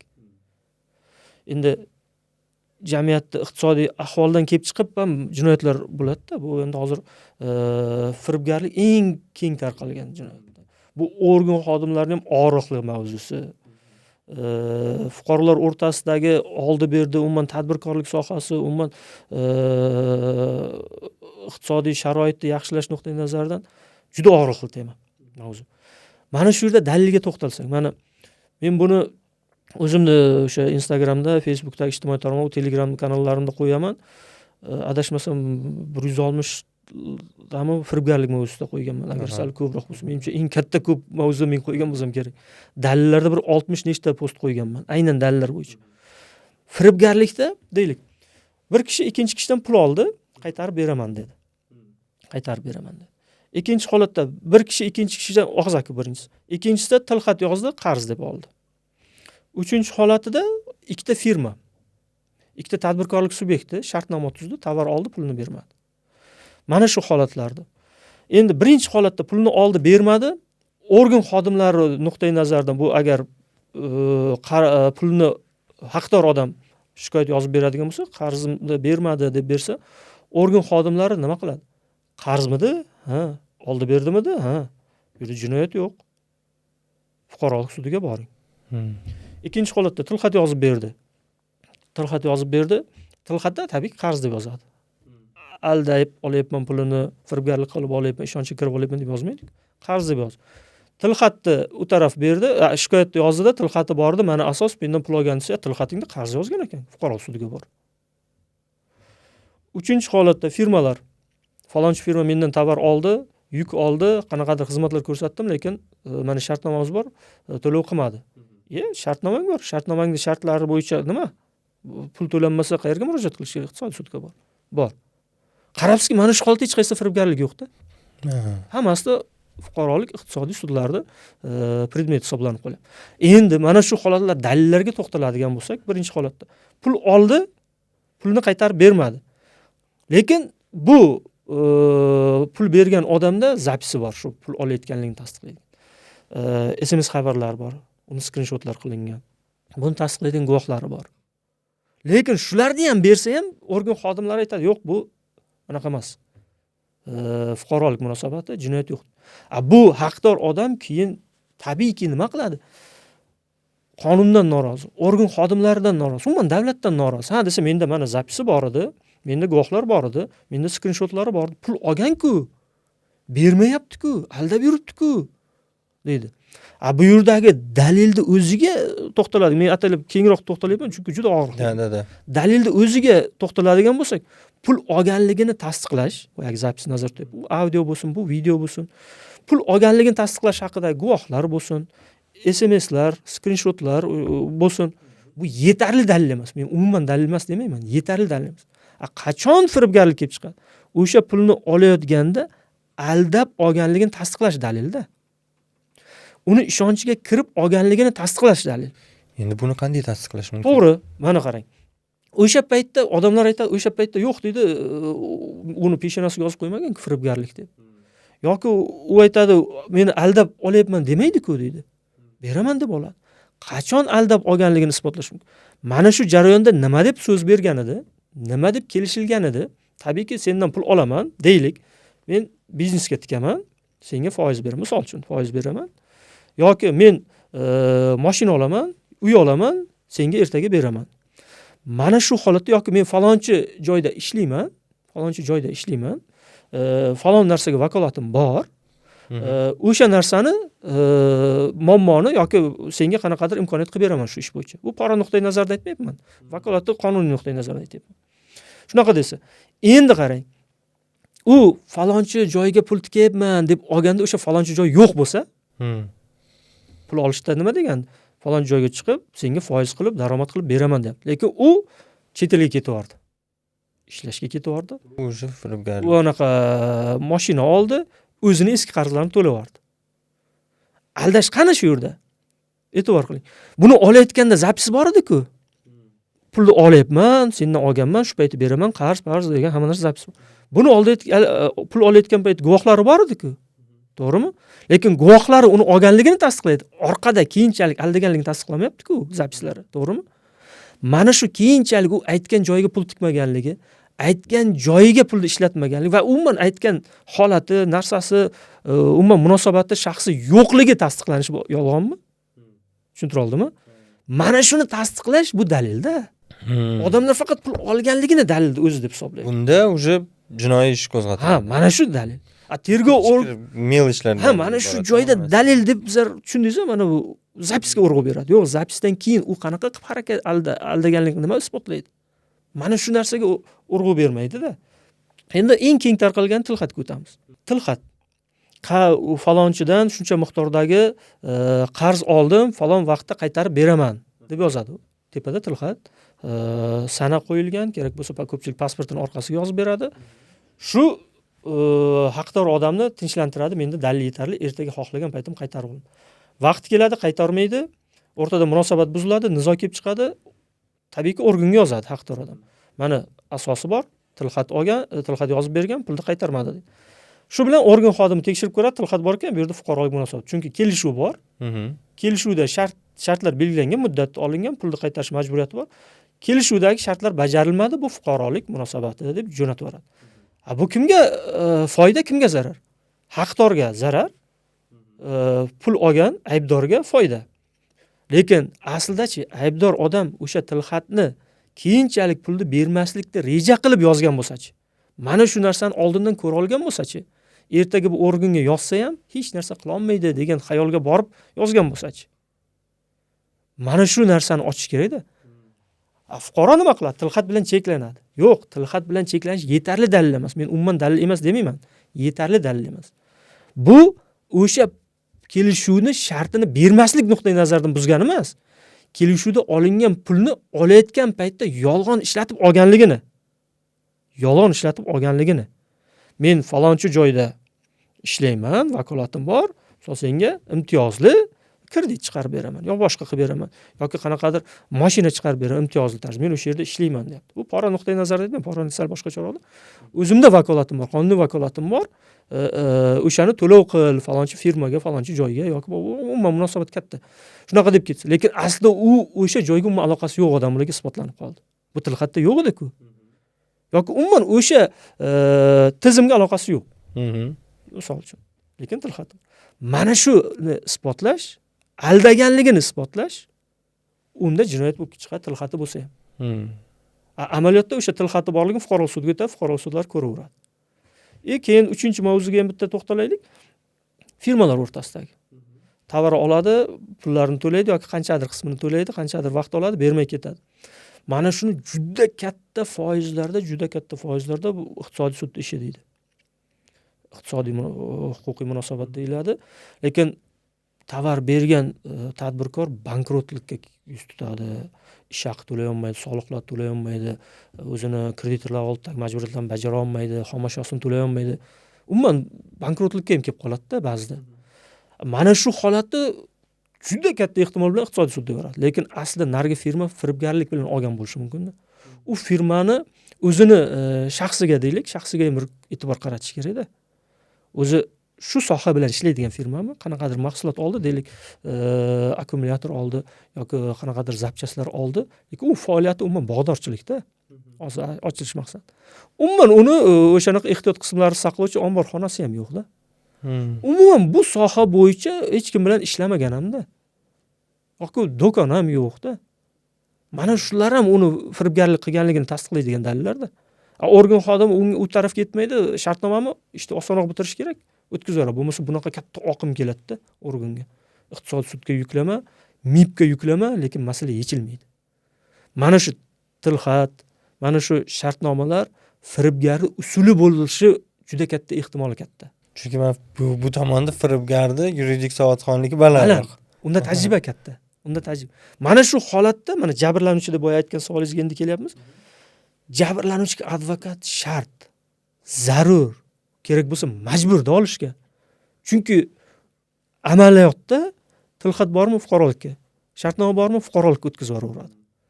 Mana shu paytda bu vosita ekanligini, tilxat vosita, firibgarlik jinoyatni sodir etish vositasi. Shartnoma vosita ekanligini isbotlash uchun yuridik savodxonligi bor, aynan shu sohada dalillar to'plashda tajribasi bor odam kerak bo'ladi-da. Bizda unaqa keyslarimiz anchagina, lekin mana shu yerga kelganda odamlar faqat tilxati bor, shartnomasi borligini dalil deydi, ertaga qonundan norozi, noxolis, pul bilan yopib ketdi, tanish bilan hal qildi deydi. Lekin aslida firibgar oddiygina bu fuqarolik munosabat, bu iqtisodiy munosabat deb o'zini tilxati shartnomasini bergan emas. Mana shu oddiy misol mana shu tilxatni yozdirayotganda o'sha borib notariusda yozdirsa, o'sha tilxatini to'g'ri yozishga ham yordam berishi mumkin-da, to'g'rimi? Shu To'ppa-to'g'ri. ertaga mana misol uchun bermasa pulini, shu narsa jinoiy ish qo'zg'atilishligini to'g'ridan to'g'ri qilib beradigan qilib yozdirsa bo'ladimi Yo'q, shuni? unaqa deb bo'lmaydi. Men sizni tushundim. Mana bu tilxatni rasmiy, qonuniy tartibda rasmiylashtirib qo'yish nazarda tutyapsiz-da. Unaqaga ham rozi bo'ladi firibgarlar. Yo'q, Chunki yo'q, yo'q. huquqiy oqibati bitta-da. Unaqa emas, unaqa demoqchi emasman. Mana yozdirganda o'sha to'g'ri yozdirishdi demoqchiman. Mana o'zingiz aytyapsiz-ku, mana agar mana shu joyi bo'lsa, misol uchun bitta narsaga ishlataman deb olgan bo'lsa, unda jinoiy javobgarlikka tortiladi deb. Mana o'sha narsalarni kiritib o'tish kerakligi haqida tushuncha berish mumkinmi? Kengroq Kengroq qilib yozdirib. To'g'ri. Bu ham to'g'ri. Bunaqa qilsa ham bo'ladi. Aynan misol uchun bu o'sha olingan pulni nazarda tutaylik, tilxat orqali yoki notarial tartibda rasmiylashtirilgan qarz shartnomasi orqali qarz shartnomasi sifatida rasmiylashtiriladi. O'sha yerda qanaqa majburiyatlarga olyapti qarz oluvchi, faqat pulni muddatida va miqdorida qaytarishni emas, nima maqsadda ishlatilishi, o'sha maqsadlarni qaytadan to'liqligicha yozilishi, keyinchalik bu maqsad o'zi bormidi, yo'qmidi, lekin aniqlash uchun. Unaqa qilsa ham bo'ladi. Lekin mana shuning uchun ham savodxonlik kerak-da. O'shani aytyapman. Notariuslarimiz qarz shartnomasining blankasidan foydalanadi-da. Lekin bunda mana bunaqa shart, mana bunaqa talabni qo'y desa, ularda birinchi talab blanka yo'q. Uning uchun savodxonlik kerak-da, chunki u shartnoma erkin, qonunda taqiqlanmagan har qanaqa huquq majburiyat bilan bir-biriga olish mumkin-da, taqiqlanmasa bo'ldi. U aytadi, u taraflar shart emas, muddati, miqdori ko'rsatilsa bo'ldi yoki shuni evaziga qanaqadir zalog yo boshqa mayli, alohida mavzu. Ko'rsatib ketsa bo'ldi. Lekin bu narsani majburiyat olayotgan odam, pul olayotgan odam yolg'on keyinchalik ishlatilishini u yerda ko'rsatmaydi. O'zini aybini keyinchalik rejasini fosh qilmaydi. Uni ushlash ehtimoli oshadi tilxatga nisbatan, yozma tilxatga nisbatan. Lekin muammo katta foizlarda hal bo'lmaydi baribir bunda. Qiyin masala. Buni keyinchalik aniqlash orqali topiladi-da. Bu qiyinroq bu mavzusi. Endi boya fuqarolik sudiga o'tsaga to'xtalsak, mana fuqarolik sudida qanaqa bu bizning qonunchiligimiz qanaqa? Kimdir qarzdor bo'lib qolganda, umuman pul olishda qaytarish kerak bo'lgan summada majburiyat yuklanganda, uni bera olmay qolganda fuqarolik sudiga yoki iqtisodiy sudga o'tdi va natija MIBga o'tdi. Majburiy ijroga o'tdi. Uni nomida hech narsa bo'lmaydigan bo'lsa, juda ko'pchilik nomida hech narsa yo'q. Buni to'g'ri tanish. Ko'pchilikda ota-onasining nomida, boyagi umuman nizoli munosabatga kirishmaydigan qarindoshlarning nomida, xotinining nomida, akasini, ukasini umuman nizoli vaziyatlarga kirishmaydiganlar nomiga o'tkazib qo'yiladi. O'zining nomida hech narsa yo'q. MIBga o'tgandan keyin MIB tabiiyki so'rovnomalar orqali aniqlaydi, uning nomida na ko'chmas mulki bor, na ko'char mulki bor, na bank hisob raqami bor, hech narsasi yo'q. Nima qiladi MIB? Majbur qonuniy asosda undirish imkoniyati yo'q deb unga javob beradi. Natija nima bo'ldi? Pul olganda pul qolib ketdi. Haqdor odam pulni qaytarib ololmadi va unga jinoiy javobgarlik ko'rilmadi. Oddiy qilib aytganda, bemalol ko'chada yana yuribdi. Chunki MIB jinoiy javobgarlikni aniq qila olmaydi, torta olmaydi. Bu fuqarolik munosabatini javobgarligi jinoiy emas-da. Mana shu nuqtai nazardan og'riq. Tashkilotlarga keladigan bo'lsak, u ham majburiy ijroga o'tadi. Tashkilot haqdor tashkilot ijro varaqasini bergandan keyin MIB ishga kirishadi. Qarzdor tashkilotda o'zi aslida firibgar, tashkilotda balansda hech narsa yo'q. Na ko'chmas mulki bor, na ko'char mulki bor, boyagi qarz olayotganda ishonchga kirganligi holatlari, do'konlar borligi, boyagi omborxonalar borligi, shu sohani da ishlab yurganligi endi alohida mavzu. U undira olmaydi. Natija nima bo'ldi? Haqdorda yana pul kelib tushmadi. Pul olgan odam 2-chi, 3-chi, 4-chi yoki 10-chidir, 20-chidir odamni xuddi shu tartibda pulni olishga o'tib ketaveradi. Chunki bunda tajriba bor. Hech narsa bo'lmas ekan. Bu oddiy fuqarolik bo'lar ekan shartnoma qilsa deydi. Jamiyatda nima bo'ladi? Norozigarchilik yuzaga keladi. Kimdan norozigar? To'g'ridan to'g'ri organdan norozi, davlatdan, tizimdan norozi bo'lib ketaveradi-da. Tagiga kirsak, uni tagiga kiradigan bo'lsak, yana fuqarolar huquqiy savodxonlikka borib taqaladi-da. Bu taraflari ham bor. Shuning uchun fuqarolik sohasi majburiy ijroga o'tishidan emas, aynan oldi berdi masalasida organ orqali yetishdan hammasi manfaatdor. Chunki Jinoyat kodeksining 168-moddasi bor, firibgarlik. u yerda aniq ko'rsatib qo'yilgan zarar qoplanmasa ozodlikdan mahrum qilish jazosi bor 10 yilgacha. Qamoqdan qo'rqqani uchun ham to'laydi. Boyagi otasini, onasini, xotinini, akasini, ukasini nomida o'tkazib qo'ygan narsalari yoki o'tkazmagan bo'lsa ham o'zi ehtiyoji uchun ishlagan narsani topib keladi. Uchun organ orqali masalani yechish yaxshiroq. Tushunarli. Endi mana sizni o'zingiz shu mutaxassislik haqida ozgina gaplashdik-da, mana konfidensiallik bo'ladi-yu advokat bilan. Mana shu klient Ishonch bildiruvchi. Ishonch bildiruvchi. Mana shu haqida ozgina gaplashadigan bo'lsak, shu orasida advokat bilan yana boya o'sha aybdor shaxs bilan advokat o'rtasida qanaqadir sir bo'lishi mumkinmi yo umuman bo'lishi mumkin emasmi? Mumkin, albatta mumkin. Chunki har bitta sohada o'zini kasb etikasi bo'yicha, advokatlik siri bo'yicha alohida talab, normalar mavjud. Shartnoma ham advokat bilan ishonch bildiruvchi shaxs o'rtasida o'tkazilgan shartnoma ham bu konfidensialniy hisoblanadi. Bu yerdagi shartlar, to'lovlar, majburiyat, huquqlar hisoblanadi. Aynan aybdor shaxsni himoya qilish nuqtai nazaridan advokatlar qanaqa ishlanadi? Bu xizmat haqiga alohida to'xtalaylikmi hozir bu tarafiga? Chunki xizmat haqi bu ham muhim. Chunki bu ham hamma har xil tushunadi advokatga to'lov masalalari bo'yicha. Hozir xizmat ko'rsatish nuqtai nazaridan yondashamiz. Aybdor shaxsni deylik, jabrlanuvchinikini yoki da'vogarlarni emas, aybdor shaxsni olamiz. Aybdor shaxsda birinchi muammo eshitiladi. Muammo eshitilganda shaxsan men o'zim tajribamda aytay, chunki ishlash tizimi hamma individualda. Biz xususiy sektor-ku, shuning uchun ishlash tizimimiz tajribadan kelib chiqib, hamma alohida. Holatni ro'yi rost va to'liq aytishni men so'rayman. Talab ham qilaman. Aybing bormi? Ochiqchasiga ayt va ayb darajasini to'liq ayt. Haqiqiy holatni ochib ayt. Shunda men himoya qila olaman. Himoya reja tuza olaman. Kelishib vaziyatni to'g'ri baholay olamiz. Nimaga erishish mumkin, nimaga erishmaslik mumkinligini bila olamiz. Qarshi tomon qanaqa dalillar asosida bizni ayblanuvchi himoya pozitsiyamizni sindira oladi. Tergov organi buni qaysi dalil asosida, qayerdan, qanaqa qilib, qachon, qanaqa tartibda bu dalillar, bizga qarshi bo'lgan dalillar yig'a olishimiz ko'ra olamizda, tajribadan kelib chiqib. Agarda ayblanuvchi tomon o'zini aybini kamaytirib ko'rsatsa, to'liq aytmasa, bizgacha yuqorida aytganimiz advokatsiz kirib chiqib, tergovchini qaysidir ma'noda yolg'on gaplarga ishontirib chiqib, o'shani advokatga aytib, shuni himoya pozitsiyasi oladigan bo'lsa, ertaga natijaga to'g'ridan-to'g'ri ta'sir qiladi. Ayblanuvchini o'zini aybdor sifatida bo'lsa-yu, advokat uni o'zi jinoyat qilgan, aniq. Advokat uni himoya qilishi qanaqa desa, bu qanaqa desam, fuqarolar yoki xalq nuqtai nazaridan qaraganda bu qaysidir ma'noda yomonroq tuyuladi-da, xuddi jinoyat sodir qildi, misol uchun qotil yoki zo'ravonni himoya qilyapti deb qaraydi-da, lekin aslida advokat uni huquqini himoya qiladi-da. Qonun bilan berilgan huquqini nazarda tutyapmiz. Uni shaxsini o'zini emas, qonun bilan bergan uni huquqini himoya qiladi.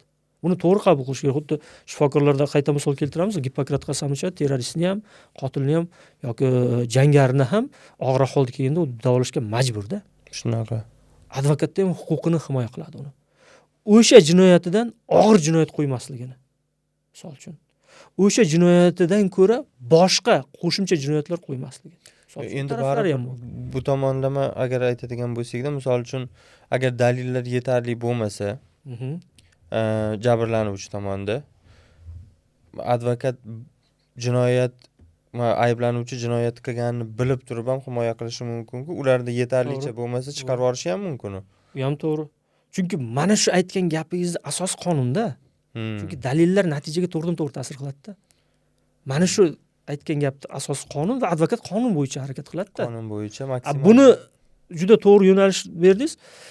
Buni jinoyatni tasdiqlash jabrlanuvchida emas, organda-da aslida.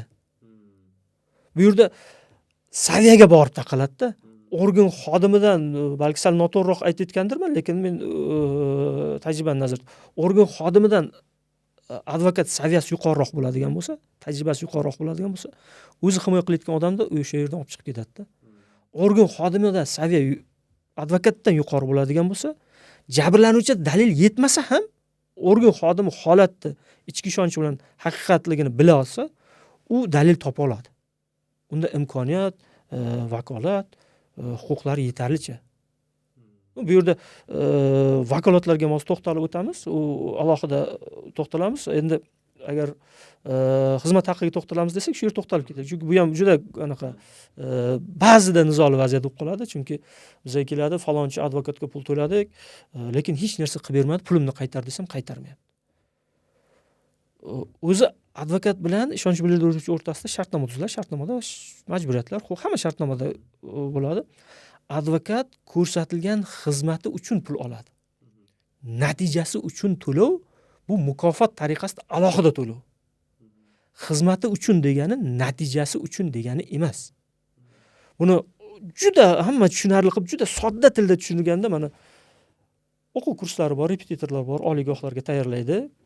1 yil davomida farzandimizni yoki o'zimiz ham qachondir shu etapda o'tganmiz, ukamizni, singlimizni beramiz. 1 yil davomida tayyorlab keladi imtihonga. Unga har oylik to'lovini to'laysiz, lekin imtihondan o'ta olmadi. Xalq tilida aytgan natija qila olmadi. Lekin o'qituvchiga borib 1 yil davomida bergan pulimni qaytar deya olmaydi-ku. O'qituvchi xizmat haqini olgan, bergan bilimini olgan. Advokatniki mana shunaqa xizmat haqini oladi. O'sha soha bo'yicha unga bergan huquqiy bilimini, huquqiy saviyasi uchun narx oladi-da, xizmat haqi. O'shani aholi tushunmaydi, faqat pul berdim, natija bo'lishi kerak. Shartnomada odatda qanaqa tuziladi? Natija uchun alohida to'lov, xizmat haqi uchun alohida to'lov. Xizmat haqi natijaga aloqasi. Natija bo'lmagan taqdirda ham xizmat haqi qoladi. Chunki qo'pol qilib aytganda advokat tavakkal uchun kirmaydi-da. Natija qilsam pul olaman, natija qilmasam pul olmayman. Bo'lmasa, balki mendagi shaxsiy kuzatishlarim noto'g'ridir.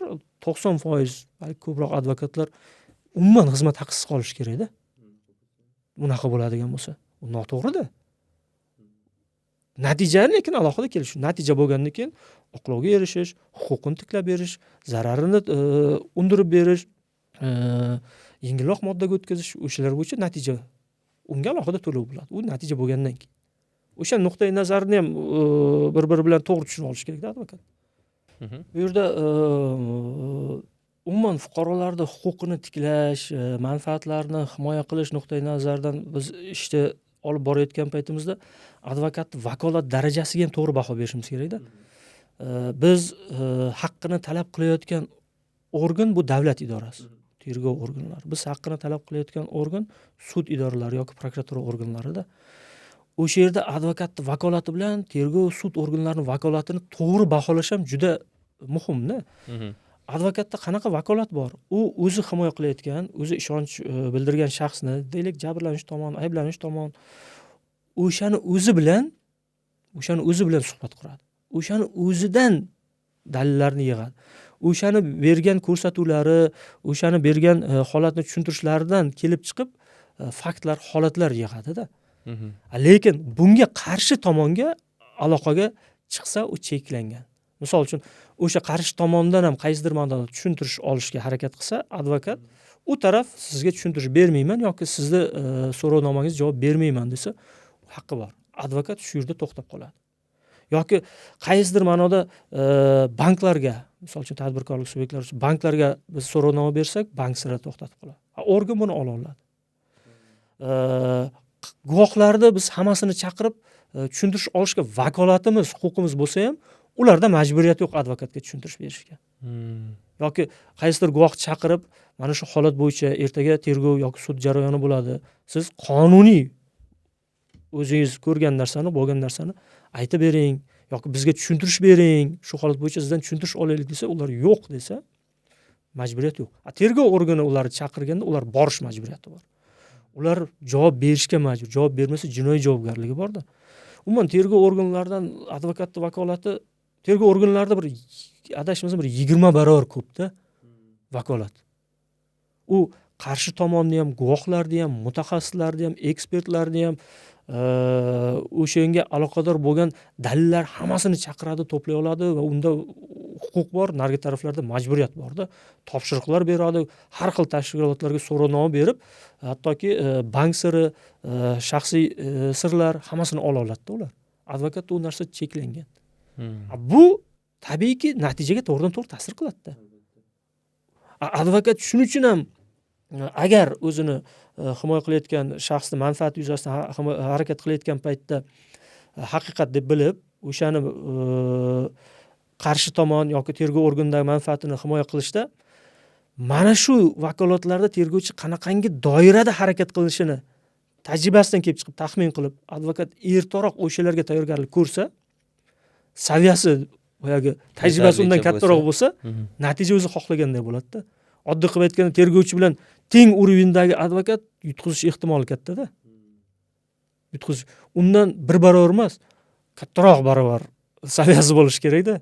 Oddiy qilib sal qo'polroq misoldir, lekin tushunish uchun misol keltiraman. Mana misol uchun jangda 1000 ta askarga qarshi 1000 ta askar bilan anaqa qilinmaydi-da. Himoyalanmaydi-da. 100 mingta bilan himoyalansa, boyagi bitta yo ikkita yo'qotishlar bo'lishi mumkin-da. Advokatda 1000 ta askar kelayotgan bo'lsa, advokat askari bo'lsa bitta yo ikkita, unga faqatgina aqlli anaqa taktika usul ishlatish kerak. Ochiqdan ochiq jang qila olmaydi. Bu degani tergovchi berdi dalil, advokat berdi dalil. Tergovchi so'roq qildi, advokat ham so'roq qildi. Unaqa narsa bo'lmaydi-da. Shuning uchun advokat faqatgina aqlli qonun nuqtai nazaridan aqlli harakat qilish kerak bo'lib qoladi.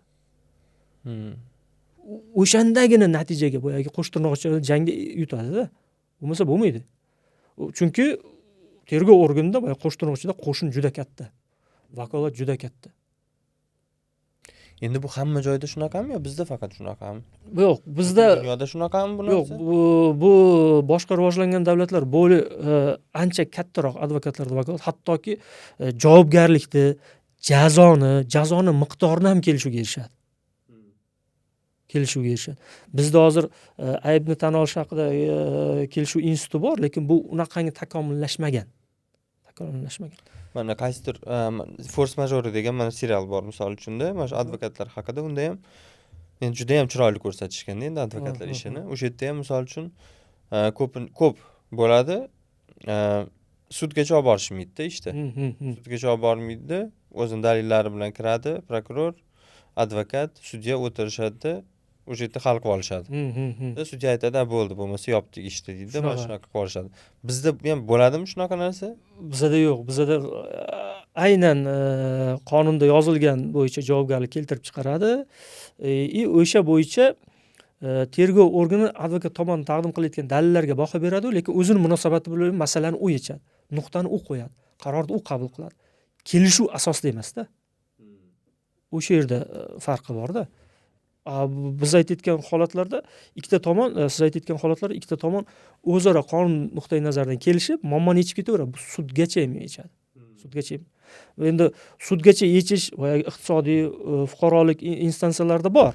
Hozir biz jinoyat tergov sohasiga to'xtayapmiz. Shuning uchun bu sohada unaqa takomillashmagan bizda. Buni huquqiy asosi ham yetarli emas-da. Jinoyat bormi? Javobgarlik aniq bo'lishi kerak. Chunki biz prinsipimizda jazo muqarrar-da. Jazo muqarrar. U tarafda o'sha jinoiy javobgarlikdan kelishsa bo'ladi. Endi qarang, mana bizda O'zbekistonda baribir mana shu boya aytganimizdek tanish bilishchilik, qanaqadir hurmat, shunaqa narsalar bor-ku endi. Misol uchun bizdagi mentalitetdan kelib chiqibdi. Misol uchun mana siz advokat o'sha tim bo'lmadi. Misol uchun tergovdan chiqdingiz deylik, advokatsiz. Shunaqa bo'lib qoldi, misol uchun sizga qarshi siz ustozingiz kelib qoldi deylik. Mana shunaqa holatlarda qanaqa bo'ladi? Chunki bizda mana imенно O'zbekistonda odatlaridan kelib chiqadigan bo'lsak-da, mentalitetdan kelib chiqadigan bo'lsak, qanaqadir uyalish bo'ladi. Misol uchun yoki bo'lmasa sudya sizni ustozingiz deylik. Shu institut sizga dars bergan. Bo'ladi, to'g'ri. Shunaqa holatlar bo'ladi-ku, mana bunaqa holatlarda ish qanaqa ketadi? Endi bu yerda qarshi tomonni advokati agar tanish bo'lsa, boshqa bo'lsa, u yerda muammoni yechish osonroq, to'g'risi. Chunki bu qonuniy munosabat hisoblanadi. Masalalarga to'xtam keladi, da'vodan voz kechish yoki qaysi joygacha borish, o'sha joyni kelishib olsa bo'ladi. U yerda qonun bilan buni cheklab, taqiqlab qo'ymagan. Misol uchun qarshi tomonning advokati bo'ladi. Lekin tergov organi yoki suddagi immuniy mutasaddi xodim agar tanish bo'ladigan bo'lsa, bu yerdagi oddiy xalq tilida aytganda hujjat gapiradi-da. Uni to'g'ri qabul qilish. To'g'ri, qaysidir nuqtai nazardan bu yana ham foydasi bor desak, lekin natijaga kelganda foydasi yuqorida aytganimdek katta foizlarda kam. Qanaqa degan? Misol uchun tanish, deylik sudya tanish yoki tergovchi tanish. Juda bo'lsa, boyagi navbatsiz ertaroq bizni sudimizni boshlash. Prokuror bo'lsa misol uchun. Tanish deganda ham qanaqa? Misol uchun siz ustozingiz deylik-da. Sizga nisbatan qanaqadir bosim o'tkazishi mumkinmi? Agarda bizdagi dalillarimiz zaif bo'lib, yo'q aksincha uzr. Ulardagi dalillar zaif bo'lib, lekin aslida haqiqat u tomonda bo'ladigan bo'lsa, unda qaysidir ma'noda to'g'ridan-to'g'ri kontaktga chiqish mumkin. Buni jiddiy aybi bor yoki haqiqatan shu jinoyatni qilgan. Mana shu tarzda senlar ilgari sulayotgan dalillaring bo'lsa ham, lekin jinoyatni qilgan. Falonchi fuqaro, falonchilar jabrlanib turibdi deb kontaktga chiqish holatlari bo'lishi mumkin.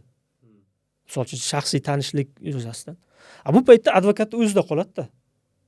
Boyagi vijdoniga havola yoki klientni ishonch bildiruvchi odam oldidagi majburiyatdan kelib chiqib harakat qilinadi. Chunki baribir hujjat gapiradi oxirida. Yoki aksincha o'ylaylik. Ularda dalil aniq, biz tomonda dalil zaif. Lekin o'sha dalilni o'zgartirish mumkin bizni manfaatimizda. Buni natijasida ertaga hujjatda qanaqa aks etadi bu? Chunki imzo qo'yayotgan prokuror, imzo qo'yayotgan tergovchi, imzo qo'yayotgan sudya baribir qo'rqadi. Ertaga bugun muammo yechilsa ham vaqt o'tadi, shikoyat beriladi, vaqt o'tadi, o'rganiladi, vaqt o'tadi, tekshiriladi. Undan qo'rqadi.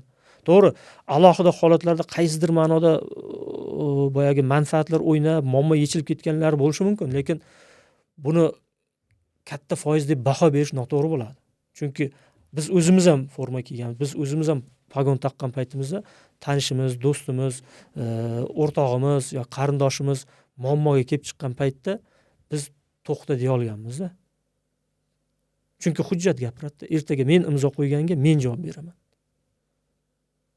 Kam foizlarda qaysidir ma'noda yonboshish nuqtai nazardan bo'lishi mumkin. Men uni inkor qila olmayman.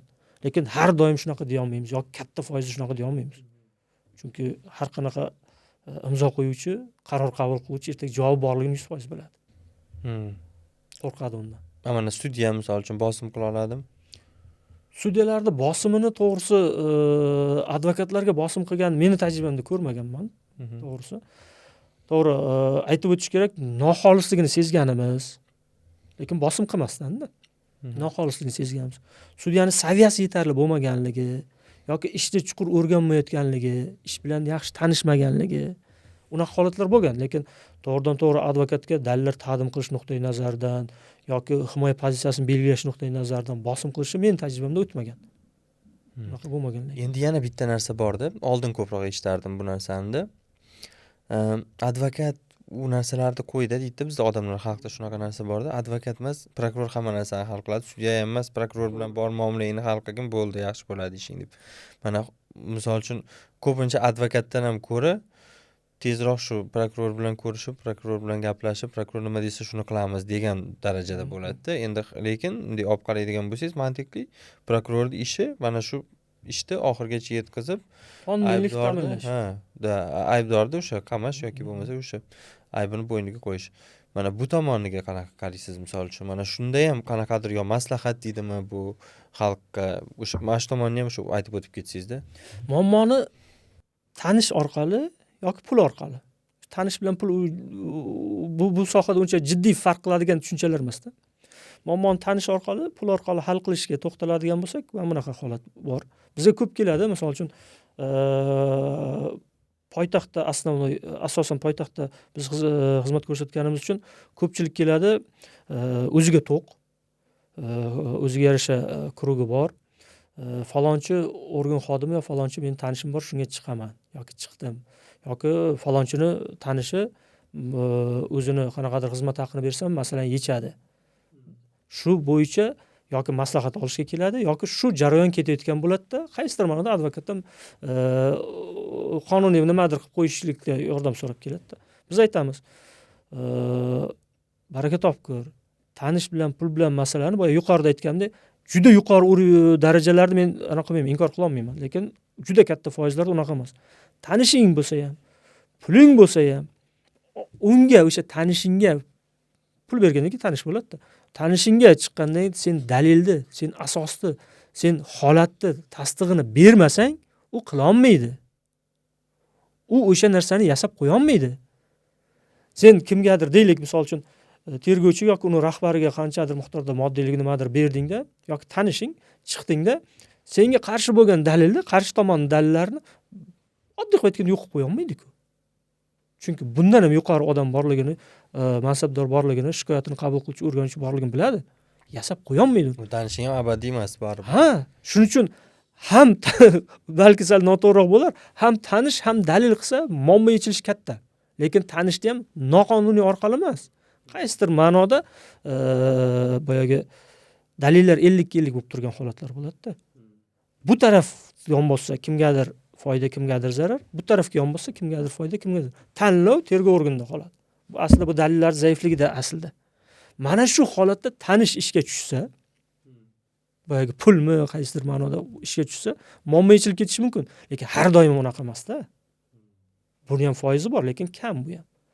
100% dalil bor, 100% asosi bor, 100% guvohlar yetarli. Bu ham jinoyatmi deyapti. Albatta. Bu ham ertaga ochilib yana Ha, buni ham javobi bor. Buni ham javobi bor. Lekin dalili 100% bo'lib turgan holatda tanishi bitta telefon orqali, bitta masalani eshitish orqali yechilmaydi. Chunki juda katta urovendagi, ancha katta urovendagilar ham aralashib dalilni sindira olmagan holatlar biz tajribamizda ancha. Hozir eng keng tarqalgani mana ijtimoiy tarmoqlarga chiqaradi, shundan keyin masala yechiladi-da. Shundan keyin masala, chunki yuqoridagi tanish orqaga qaytadi. Chunki dalil yo'q. Agar dalil bo'lsa, o'sha tanish ham bosaveradi. Bo'ldi, hech, chunki dalil bor. Ijtimoiy tarmoqqa munosabat bildiringlar, dalil yetarli, bu taraf haq deydi. Shunaqa. Endi yana aytmoqchi bo'lganimki, mana shu imенно aynan shu advokatga ishonchini shu haqida gapirsangiz demoqchi edimda. Misol uchun shu boya yana qaytadigan bo'lsam, ko'pincha o'sha aytyapman-ku, advokatga ishonishmaydi-da, shu prokurorga. Ha, bu to'g'ri. Bu ham bir qanaqadir sal og'riqli mavzuda, adashmasam. Juda qo'pol misol keltiradigan bo'lsa, advokatga xizmat haqi berguncha o'sha qaysidir organning mas'ul odamiga o'shani bersam, muammom kafolatlangan tarzda yechiladi deydi-da. O'sha etaplardan o'tib, eplay olmaganlar advokatga keladi ba'zida. O'sha etaplardan o'tib, bergan, bo'lmagan, o'xshamagan bu etap keladi. Ha, ishonch nuqtai nazaridan agar taroziga qo'yadigan bo'lsak, advokatga xizmat haqi berish kerakmi yoki tanish orqali masalani yechish kerakmi desa, juda katta foizlarda. Juda katta foizlar tanish orqali deydi. Chunki advokat yuqorida aytgan xizmat haqi deydi, natija kafolatlanmagan deydi, boshqa deydi. Buniki kafolatlangan majburiyat, ertaga masalasini yechmaydigan bo'lsa, ustidan yozaman, pulim qaytarib beradi deydi. Mana shu narsa o'zi aslida bu ham huquqiy madaniyat, huquqiy saviyaga bog'liq taqaladi-da. Bu lekin ko'pga boradigan emas. Men fuqarolarimizdan u yo'ldan qaytishini so'rarim, chunki bu har doim emas. Chunki organ xodimlarida hozir juda ko'pchilik bo'lyapti. Pora taklif qilish holatlarini ham ushlab beryapti. Organ xodimlari ushlab beryapti-da. Bu ham alohida jinoyat, misol uchun. Yoki o'zi shu organ xodimiga pul berishning o'zi ham jinoyat. Ertaga uni ustidan ham yoza olmaydi, chunki o'zi ham pora berishda ayblanishi ehtimoli katta. Va pul davlat hisobiga o'tib ketadi. Bu pora predmeti pul bergan odamga qaytmaydi. Juda ko'pchilik falonchiga pul berdim, ustidan yozsam, pulimni qaytarib oladi, u firibgar bo'ladi deydi. Yo'q, siz pora berishga anaqa qilib qo'ydingiz, ishtirokchi bo'lib qoldingiz. Evaziga pulingiz davlatga o'tib ketadi. O'sha bergan pulingizdan kuyasiz. Advokatda xizmat haqi bo'lganda bu ishga boshqa bordi-da. Bo'ladi keyin alohida mavzu, og'irlashadi, alohida muammo bo'ladi, yana advokat kerak bo'ladi-da. Bu og'riqli lekin. Mana bu munosabatlarni yechishda yoki hal qilishda, umuman muammolarni yechishda deylik, hal qilishda organ xodimlarining saviyasi ham juda muhimda. Mana juda ko'pchilik holatlarda organ xodimlari nimagadir mas'ul yoki qo'riqlashga yoki nimadir tartibda intizomni ta'minlashga mas'ul bo'lgan organ xodimlariga borib murojaat qilsak, hammasi mumkin emas. Mumkin emas deydi. Nima mumkinligi haqida hech narsa yo'q, mumkin emas. U qonun bo'yicha deb tushuntiring, unga qonunni bilmaydi yoki qonunga bo'ysunmaydi. Umuman mumkin emas. Buni men aytaman, robot xodimlarda bular. Bu u uchun rahbarning og'zaki buyrug'i har qanaqa qonundan, har qanaqa normadan, har qanaqa siyosiy irodadan ham kuchli. Buni to'g'ri tushunish kerak. Hattoki mana prezidentimiz shuncha tadbirkorlarni qo'llab-quvvatlab, shu haqidagi o'zini siyosatini olib boryapti. Hattoki yig'ilishlarda topshiriqlar beryapti. Va shuni natijasida qonunlar qabul qilinib, himoya qilinyapti. Lekin organ xodimlari bemalol tadbirkor huquqini buzaveradi. Chunki og'zaki buyruq muhim. Falonchiga yuklama, falonchiga topshiriq, falonchini ishiga araklash. Bu ham og'riqli tema hozir. Bu ham og'riq. Robot xodimlar, baraka topkur, uni huquqi bor, qonun bo'yicha himoyalangan. Mumkin emas deya olmaysan. Yo'q. Yoki juda bizni imенно advokatlar duch kelayotgan sohaga, aynan o'zimizning sohamizga to'xtaladigan bo'lsak, mana kimlardir uchun juda kulgili, lekin bu muammo. Konvoy xizmati bor. Konvoy xizmati rahbarlari eshitib tursa juda yaxshi bo'lardi. O'zingiz himoya qilayotgan shaxs bilan o'sha tergov davomida xohlagan vaqtida, xohlagan muddatda 1 soat, 2 soat, 5 soat ham uchrash sizda huquqingiz bor. Va uni ta'minlab berishga majbur. Mana konvoy xizmati aytadi, yo'q, biz emas, tergovchi deydi. Lekin siz tergov boshlangunga qadar siz ushlab turibsiz o'sha maxsus joyda. U bilan biz gaplashishga dostуп qilib berishingiz kerak, kirishga qo'yib berishsiz. Yo'q, mumkin emas. Qaysi mumkin emas? Kim aytdi desa mumkin emas. Norma keltirib bera olmaydi. Biz qani endi advokatura to'g'risida qonunni, qani endi jinoyat protsessual to'g'risida qonun, protsessual kodeksini unga ko'rsatib, unga isbotlab bersakda foyda bo'lsa-da, yo'q, mumkin emas deb turaveradi. Men advokatman, aka, mumkin emas. Ha, tergovchi ruxsat bermadi. Biz tergovchidan ruxsat olishimiz kerak emas-da. Aslida. Tergovchi umuman bizni taqiqlay olmaydi. Tergov boshlangan jarayonda to'xtashimiz mumkin, lekin tergov boshlanmagan, lekin odam kelgan, uni oldiga kirib, biz tergovga tayyorlashimiz kerak, u bilan suhbat qilishimiz kerak, u bilan masala bo'yicha o'zimiz fikr almashishimiz kerak. U narsa yo'q, yopib turaveradi. Mana shu holatda qanday tutiladi? Mana shu holatda konvoy xizmatini uni bitta holat qoladi, ustidan shikoyat berish. Endi bu yerda hozir mana bu advokat telefonlarini olib qo'yish, o'zi shaxsiy mulkini olib qo'yish, bu o'zi aslida unaqani uni isbotlab bera olmaysizda, og'zaki gap bo'lib qoladi. Konvoyda deylik shikoyat berasiz, kimga berasiz? Prokuraturaga berasiz. Kimga berasiz? Rahbariyatiga berasiz. Ularga bergandek konvoyda bunaqa murojaat qilmadi yoki unaqa narsa bo'lmadi deb bo'ldi. Masala uchun advokat nohaq. Yoki o'sha shikoyat orqasida yurishingiz kerak-da. U boya konvoy olib ketdi, keyin protsess ketdi-ku. Lekin o'sha paytda tergovda siz yutqizdingiz, chunki tayyorlay olmadingiz. Oxirgi fikr bilan almasha olmadingiz. Tergovchini tergov harakatining o'rtasida bo'lib turib, to'xta, men alohida gaplashay deyishingiz mumkin, lekin bu tergovchining huquqida. Tergov harakatidan keyin, tergov harakatidan oldin qilishing kerak deydi. Bu ham og'riq tema, u natijaga to'g'ridan-to'g'ri ta'sir qiladi-da. Mana shular ham juda Katta muammolardan. Katta muammo. Xuddi himoyamiz ostidagi odamga, shaxsga advokatim hech narsa qila olmayapti, buni hech kim hurmat qilmayapti, buni gapi o'tmas ekan degan munosabat keltirib chiqaradi. Lekin biz qonun talab qilyapmiz, qonun o'tmasa qayerga borasiz-da? Yoki o'sha saviyasi yetmasa. Endi mana shu baribirda endi bu muammoni ham qandaydir yechimi bo'lish kerak-ku. Mana sizni keldingiz, qo'ymadi deylik. Mana o'sha qo'ymagan odam ustidan shikoyat yozib, uni ishdan oldirib tashlanadimi? Nima qilinadi? Uni aslida individual emas, buni tizimli yechish kerak-da. Aynan konvoy službasini alohida advokatlarni qanaqangi huquqlari bor, bu qonun bilan ta'minlanganligi haqida tushuncha berish kerak-da ularga. Shunda o'zgarish mumkin. Ularda ham shu saviya yo'q. O'sha narsa yo'q. Uni rahbariyatida ham shu tushuncha yo'q, yoki buni qaysidir ma'noda kimlardir manfaatda bu himoya qiladi. Chunki advokatni ular organ taraf har doim har xil pozitsiya qiladi, bu organning manfaatiga zid deb hisoblaydi-da. Lekin fuqaro bor u yerda o'rtada, uni huquqi bor. Buni norozichilik ertaga qonundan, davlatdan, jamiyatdan norozilik keltirib chiqaradi. Ularga baho berilmaydi-da. Fazil aka, mana hozir yana qanday muammolarga duch kelasiz mana bundan tashqari? Men bitta misolni aytsam, juda o'rinli misol. Biz prokuratura organlarida ishlagan paytimda bir meni juda qattiq ta'sir qilgan holat bor edi. Bir katta davlat tashkilotini tekshirdik. Tabiiyki reja asosida tekshirdik. Tekshirish natijasida 140 ta xodim, endi juda ko'pchilik ishlaydi, 140 ta xodim intizomiy javobgarlikka tortildi. Biz bergan taqdimnomamiz natijasida. Qonun buzish holatlarini aniqlab, chora ko'r deb rahbariga bergan taqdimnomamiz natijasida 10 ta xodim ma'muriy javobgarlikka tortildi. Bitta holatda jinoiy ish qo'zg'atildi. Shu holat bo'yicha biz prokuraturada ishlab hisobotda ko'rsatib bergan paytimizda katta yig'ilishda shaxsan o'zimni viloyat rahbari turg'izdi. Nimaga viloyatni ko'rsatkichini bu yerda hisobot nazarda tutilyapti. Ko'rsatkichini orqaga tortyapsan. Sababki o'tgan yili sen xuddi shu tashkilot, sen o'zing shu tashkilotni tekshirganingda hozirgi javobgarlik choralaridan ko'ra 3 barobar ko'p edi. 140 ta emas, 300 necha kishi javobgar bo'lgan, 3 ta jinoyat ishi qo'zg'atilgan, 30 necha kishi ma'muriy javobgar qilgan. Nega endi kam? Viloyat ko'rsatkichi nega orqaga tortyapsan degan savol tug'ildi. Men fikr bildirdim. Hurmatli boshliq yo rahbar, o'tgan yili ham xuddi shu tashkilotni tekshirgandan keyin qonun buzish holatlarini sanadik, ko'rsatdik, tushuntirdik. Natijada qonun buzuvchi xodimlar kamaydi. Tizim nisbatan yo'lga qo'yildi. Shuni evaziga javobgarlik kamaydi. Bu aqlni o'zi javobgar qilish kerak.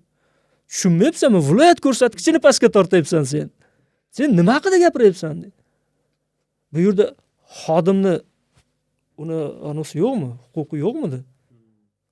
Qaysidir ko'rsatkichlarga, qaysidir rahbar ko'rsatkich uchun unaqa qurbon bo'lib ketishida.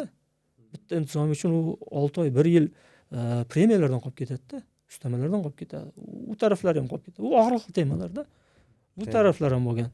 Endi bu ko'rsatkich qancha past bo'lsa, viloyat shuncha yaxshi emasmi? Bu jinoiy ham bu tomondan. Ha, to'g'ri. Bu qaysi tomondan qarashga ham bog'liq-da. Buni aytish mumkin, pasaydi degan yaxshi ishlash natijasida deyish mumkin. Aytish mumkin, pasaygani yaxshi ishlamaganligi natijasida aniqlay olmadi deyish mumkin. Shuning qaysi tomondan qarashga qarab baholanadi-da. O'sha paytlar shunaqa baholanganda. Yaxshi ishlay olmadi, topolmadi deb baholanganda, lekin haqiqat prokuratura organlari juda katta vakolat. Unaqangi vakolati bor organ yo'q qonun bo'yicha. Qonun buzilishini to'xtatish haqida, unga javobgarlik masalasi bo'yicha ko'rib chiqish haqida taqdimnoma berdimi? Uni natijasi bo'lishi kerak-da. O'sha tizim, o'sha organ, o'sha tashkilot to'g'rilanishi kerak. Keyingi yil yana uni tekshirib, yana shuncha topish kerak bo'lsa, to'g'rilanganini hisobiga oldingi taqdimnomani yo oldingi prokuror ta'sir chorasi sus bo'lganligida. Bu ham kulgili-da. Lekin og'riqli. Mantiqiy noto'g'ri. Mantiqiy noto'g'ri. Shu davrlar ham bo'lardi. Ha. Fazil aka, yana hozir mana shuncha ko'p narsalar haqida gaplashdik. Hozir qisqaroq qilib tushunchani shu xulosa qiladigan bo'lsak-da, mana advokatga murojaat qilishni afzallik tomonlarini aytadigan bo'lsak, har bitta bosqichda o'sha aytganimizdek, bironta ish qilmoqchi bo'lsang ham advokatga murojaat qilib maslahatini olishdan boshlab o'sha boyagi jinoiy ishgacha, agar shu afzalliklari haqida ozgina tushuncha bersangiz. O'zi har qanaqa muammoni yechimi, nizoni yechimi tabiiyki qonun bo'ladi-da. Qonunni mutaxassisi advokat. Qonunni mutaxassis advokat.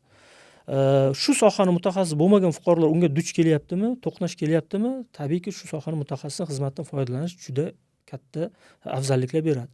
Bu uni ham vaqtini, ham naqdini deymiz, ham asabini, energiyasini tejaydi. Muammoga duch keldi, advokatga murojaat qildi, advokat eng qisqa va to'g'ri yo'lni ko'rsatadi. To'g'ri, bu qaysidir xizmat haqi boshqa, u ikkinchi darajali masala. Lekin muammoni yechishmi maqsad? Yechadi. Bunaqa misol tergov sud organlariga kelganda advokat orqali muammoni yechgan odamlarda biz qanaqa tasavvur uyg'onadi? Advokatga kelgunga qadar u qanaqangi kayfiyatda keldi, qanaqangi tushkunlikda keldi, qanaqangi og'ir ahvolda keldi va advokat ishini yakunlaganda qanaqangi darajada uning oldidan ketdi. Mana shu advokat xizmatida. Bitta misol keltirsam, agar anaqa bersa, ruxsat bersangiz, mana bitta holatimiz bo'ldi. Bank rahbari bir viloyatda kredit qarzdorligi qaytarilmaganligi esa jinoiy javobgarlikka tortilishi kerak edi. Uni tergov organi chaqiryapti. Endi u boshida advokat harakat qilgan. Keyin advokatga murojaat qilyapti, bizga murojaat qilyapti. Tergov organi falon kun chaqirdi dedi. Advokating bilan kel degan. Odatda bundan keyin qamaydi-da. O'shangacha yetib borgan, bu gumon qilinuvchi bo'lib turibdi. Keyin biz ish hujjatlarini oldik, o'rgandik, o'zida holatlarni o'rgandik, taftish xulosalarini oldik, o'rgandik. Bu bilan tabiiyki tergov davriga 3 oyga shartnoma qilganmiz.